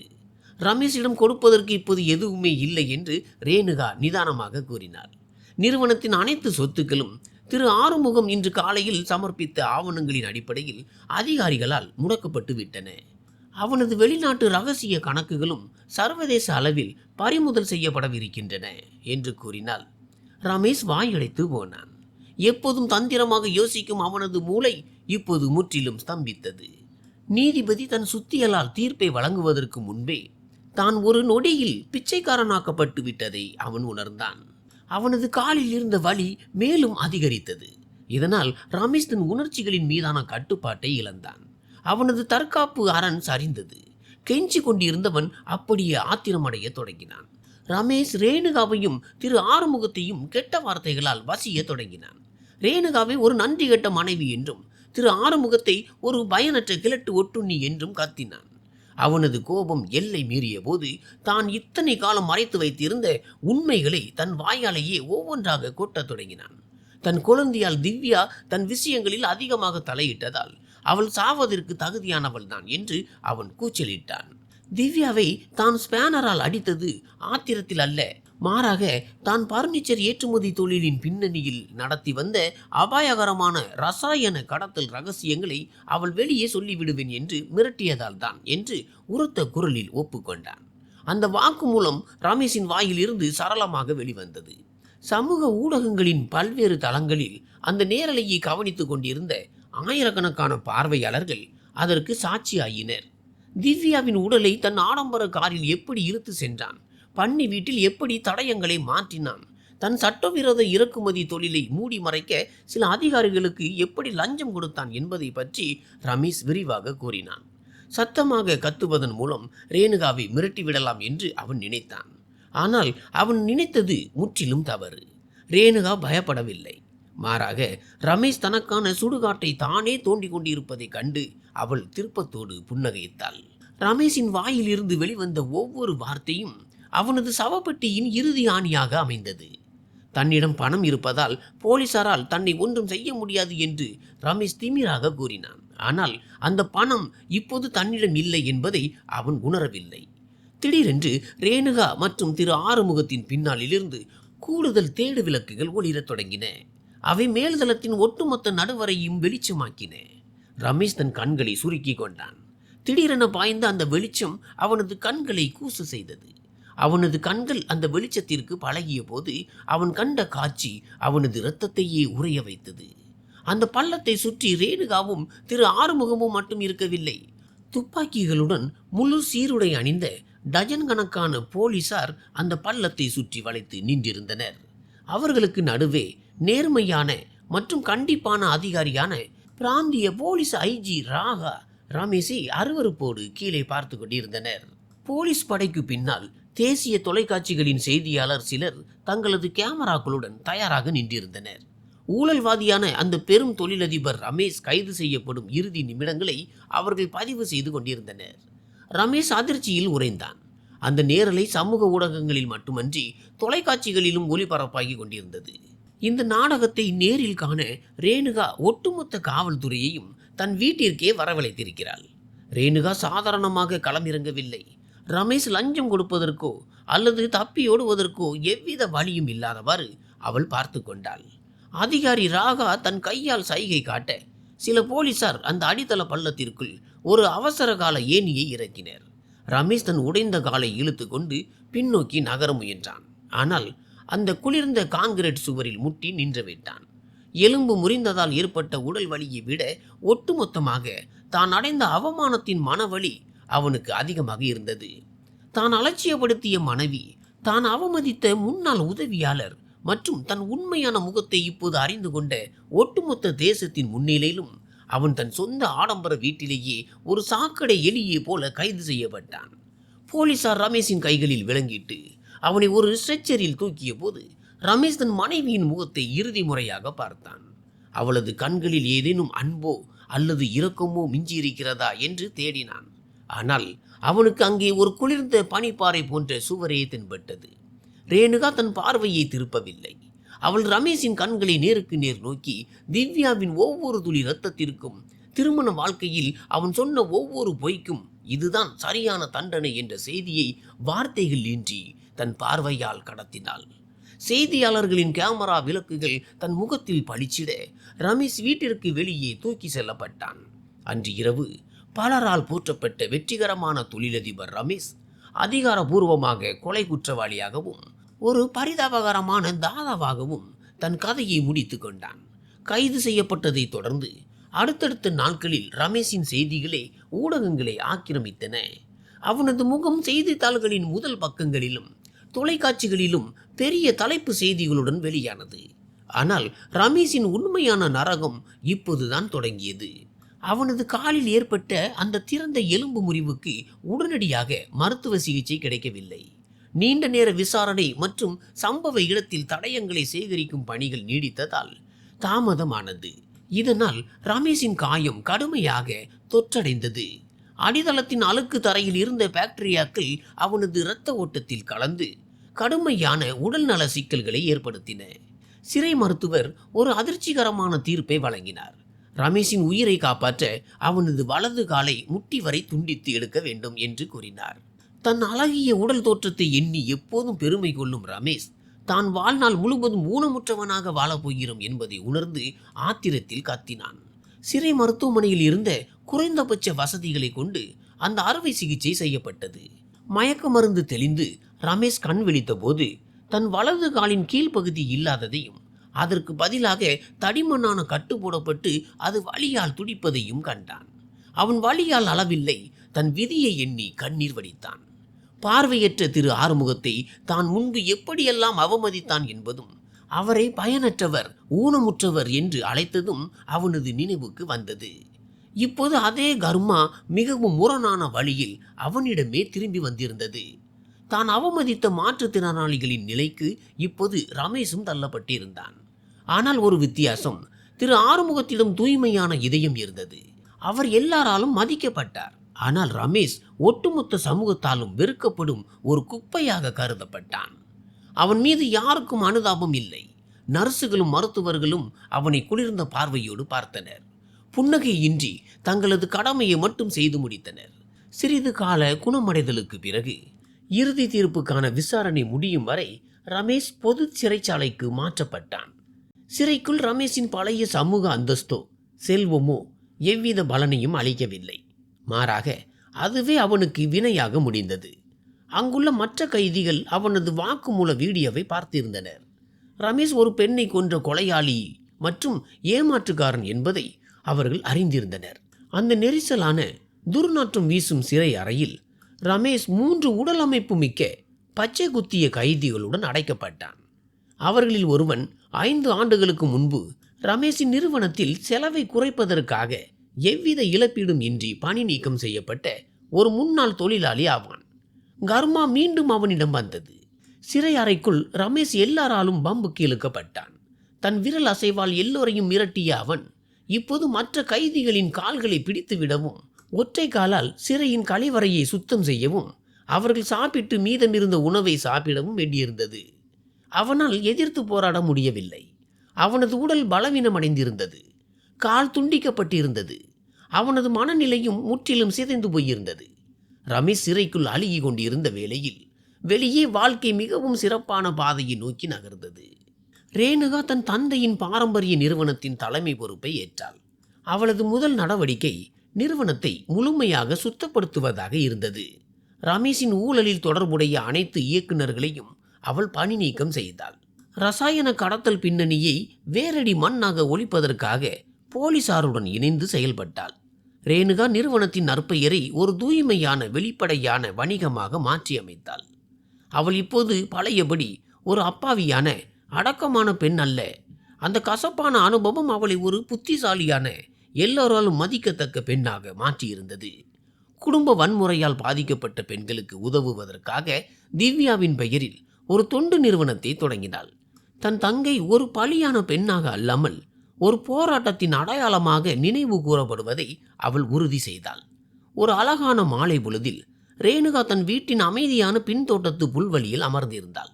அவளுக்கு எதிரே திரு ஆறுமுகம் அமர்ந்து சூடான டீயையும் புதிதாக மலர்ந்திருந்த மல்லிகை பூவின் நறுமணத்தையும் ரசித்து கொண்டிருந்தார். திரு ஆறுமுகம் இப்போது அந்த வீட்டின் வேலைக்காரர் அல்ல.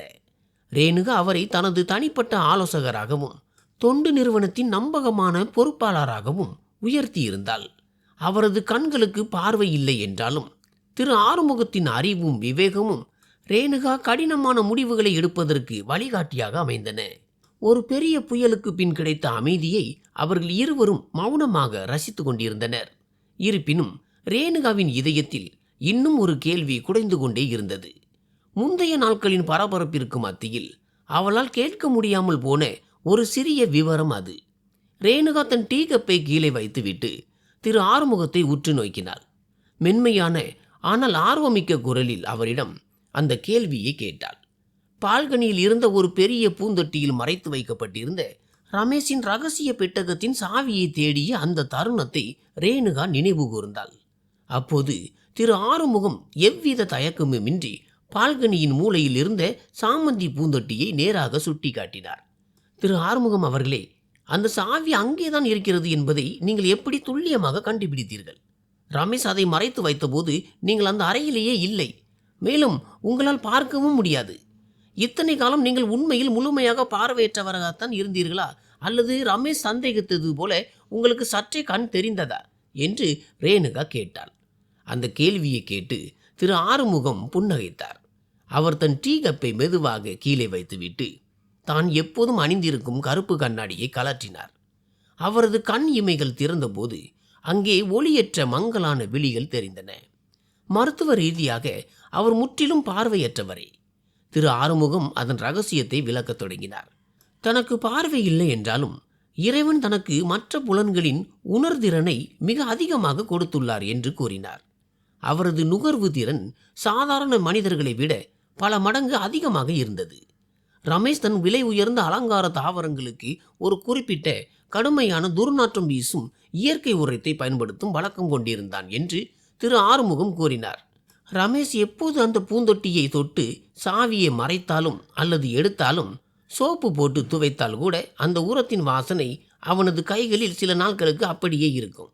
அன்று இரவு ரமேஷ் அவர்கள் என்னை வேலையை விட்டு நீக்கிய போது என்று திரு ஆறுமுகம் அமைதியான குரலில் விளக்கினார். அவர் என் முகத்திற்கு நேரே தன் விரலை காட்டி மிரட்டினார். அப்போதுதான் அவனது ஆள்காட்டி விரலிலும் பெருவிரலிலும் அந்த உரத்தின் வாசனை மிகவும் பலமாக வீசுவதை நான் கவனித்தேன். பிரதான படுக்கையறையின் பால்கனியில் இருந்த சாமந்தி பூந்தொட்டில் இருந்து வீசும் அதே வாசனை தான் அது. அதிலிருந்து அவர் சற்று முன்புதான் அந்த பூந்தொட்டியின் மண்ணை தொட்டுள்ளார் என்பதை நான் அறிந்து கொண்டேன். அவர் மிகவும் சந்தேக குணம் கொண்டவர் என்பதால் நள்ளிரவில் சும்மா தோட்ட வேலையை செய்ய மண்ணை தோண்டியிருக்க மாட்டார். கண்டிப்பாக அங்கே ஏதோ ஒன்றை மறைத்து வைத்திருக்கிறார் என்று நான் கவனித்தேன். அந்த விளக்கத்தை கேட்டு ரேணுகா வியப்பில் உறைந்து போனாள். அவள் பிரமிப்படைந்ததோடு அவளுக்கு சிலிர்ப்பும் ஏற்பட்டது. ரமேஷ் மிகவும் திட்டமிட்டு நேர்த்தியாக செய்த அத்தனை குற்றங்களும் அவனது விரல் நுனியில் இருந்த அந்த சிறிய மண்ணின் வாசனையால் தவிடுபொடியாக்கப்பட்டு விட்டன. ரமேஷ் திரு ஆறுமுகத்தை பார்வையற்றவர் என்று குறைத்து மதிப்பிட்டான். ஆனால் திரு ஆறுமுகம் இந்த உலகத்தை தன்னை விடவும் மிக ஆழமாக நுணுக்கமாக கவனித்து கொண்டிருக்கிறார் என்பதை அவன் மறந்துவிட்டான். தான் மட்டுமே புத்திசாலி என்ற ரமேஷின் அந்த தலைகணமே இறுதியில் அவனை அதல பாதாளத்தில் தள்ளியது. ரேணுகா நிம்மதியுடன் புன்னகைத்தாள். திரு ஆறுமுகம் போன்ற ஒரு பாதுகாவலர் தனக்கு கிடைத்ததற்கு இறைவனுக்கு நன்றி கூறினாள். மேற்கு திசையில் சூரியன் மறையும் அந்த அழகான காட்சியுடன் கதை நிறைவடைகிறது. ரேணுகா திரு ஆறுமுகத்தின் கைகளை பிடித்து கொண்டு வீட்டிற்குள் அழைத்து சென்றாள். அந்த வீடு இனி பழைய கொடூரமான நினைவுகளின் தங்குமிடம் அல்ல, மாறாக நம்பிக்கைகள் நிறைந்த ஒரு புதிய வாழ்க்கையின் தொடக்கம். சிறையின் குளிர்ந்த அறைக்குள் ரமேஷ் எவ்வித ஆதரவும் இன்றி ஊனமுற்றவனாக தன் விதியை எண்ணி இரும்பு கம்பிகளை விரித்து பார்த்து கொண்டிருந்தான். ஆனால் வெளியே அவனால் பாதிக்கப்பட்ட அந்த 2 மனிதர்களும் சுதந்திரமாகவும் மகிழ்ச்சியாகவும் வாழ்ந்து கொண்டிருக்கிறார்கள். நீதி தன் கடமையை மிக சரியாக செய்து முடித்து விட்டது. இறுதி தத்துவம்: பார்க்காத கண்கள் எதையும் அறியாதவை அல்ல. உறங்காத காதுகள் எப்போதுமே உண்மையின் மிக சிறிய குரலையும் கேட்டுக்கொண்டுதான் இருக்கும் என்பது நிரூபிக்கப்பட்டுவிட்டது. நன்றி.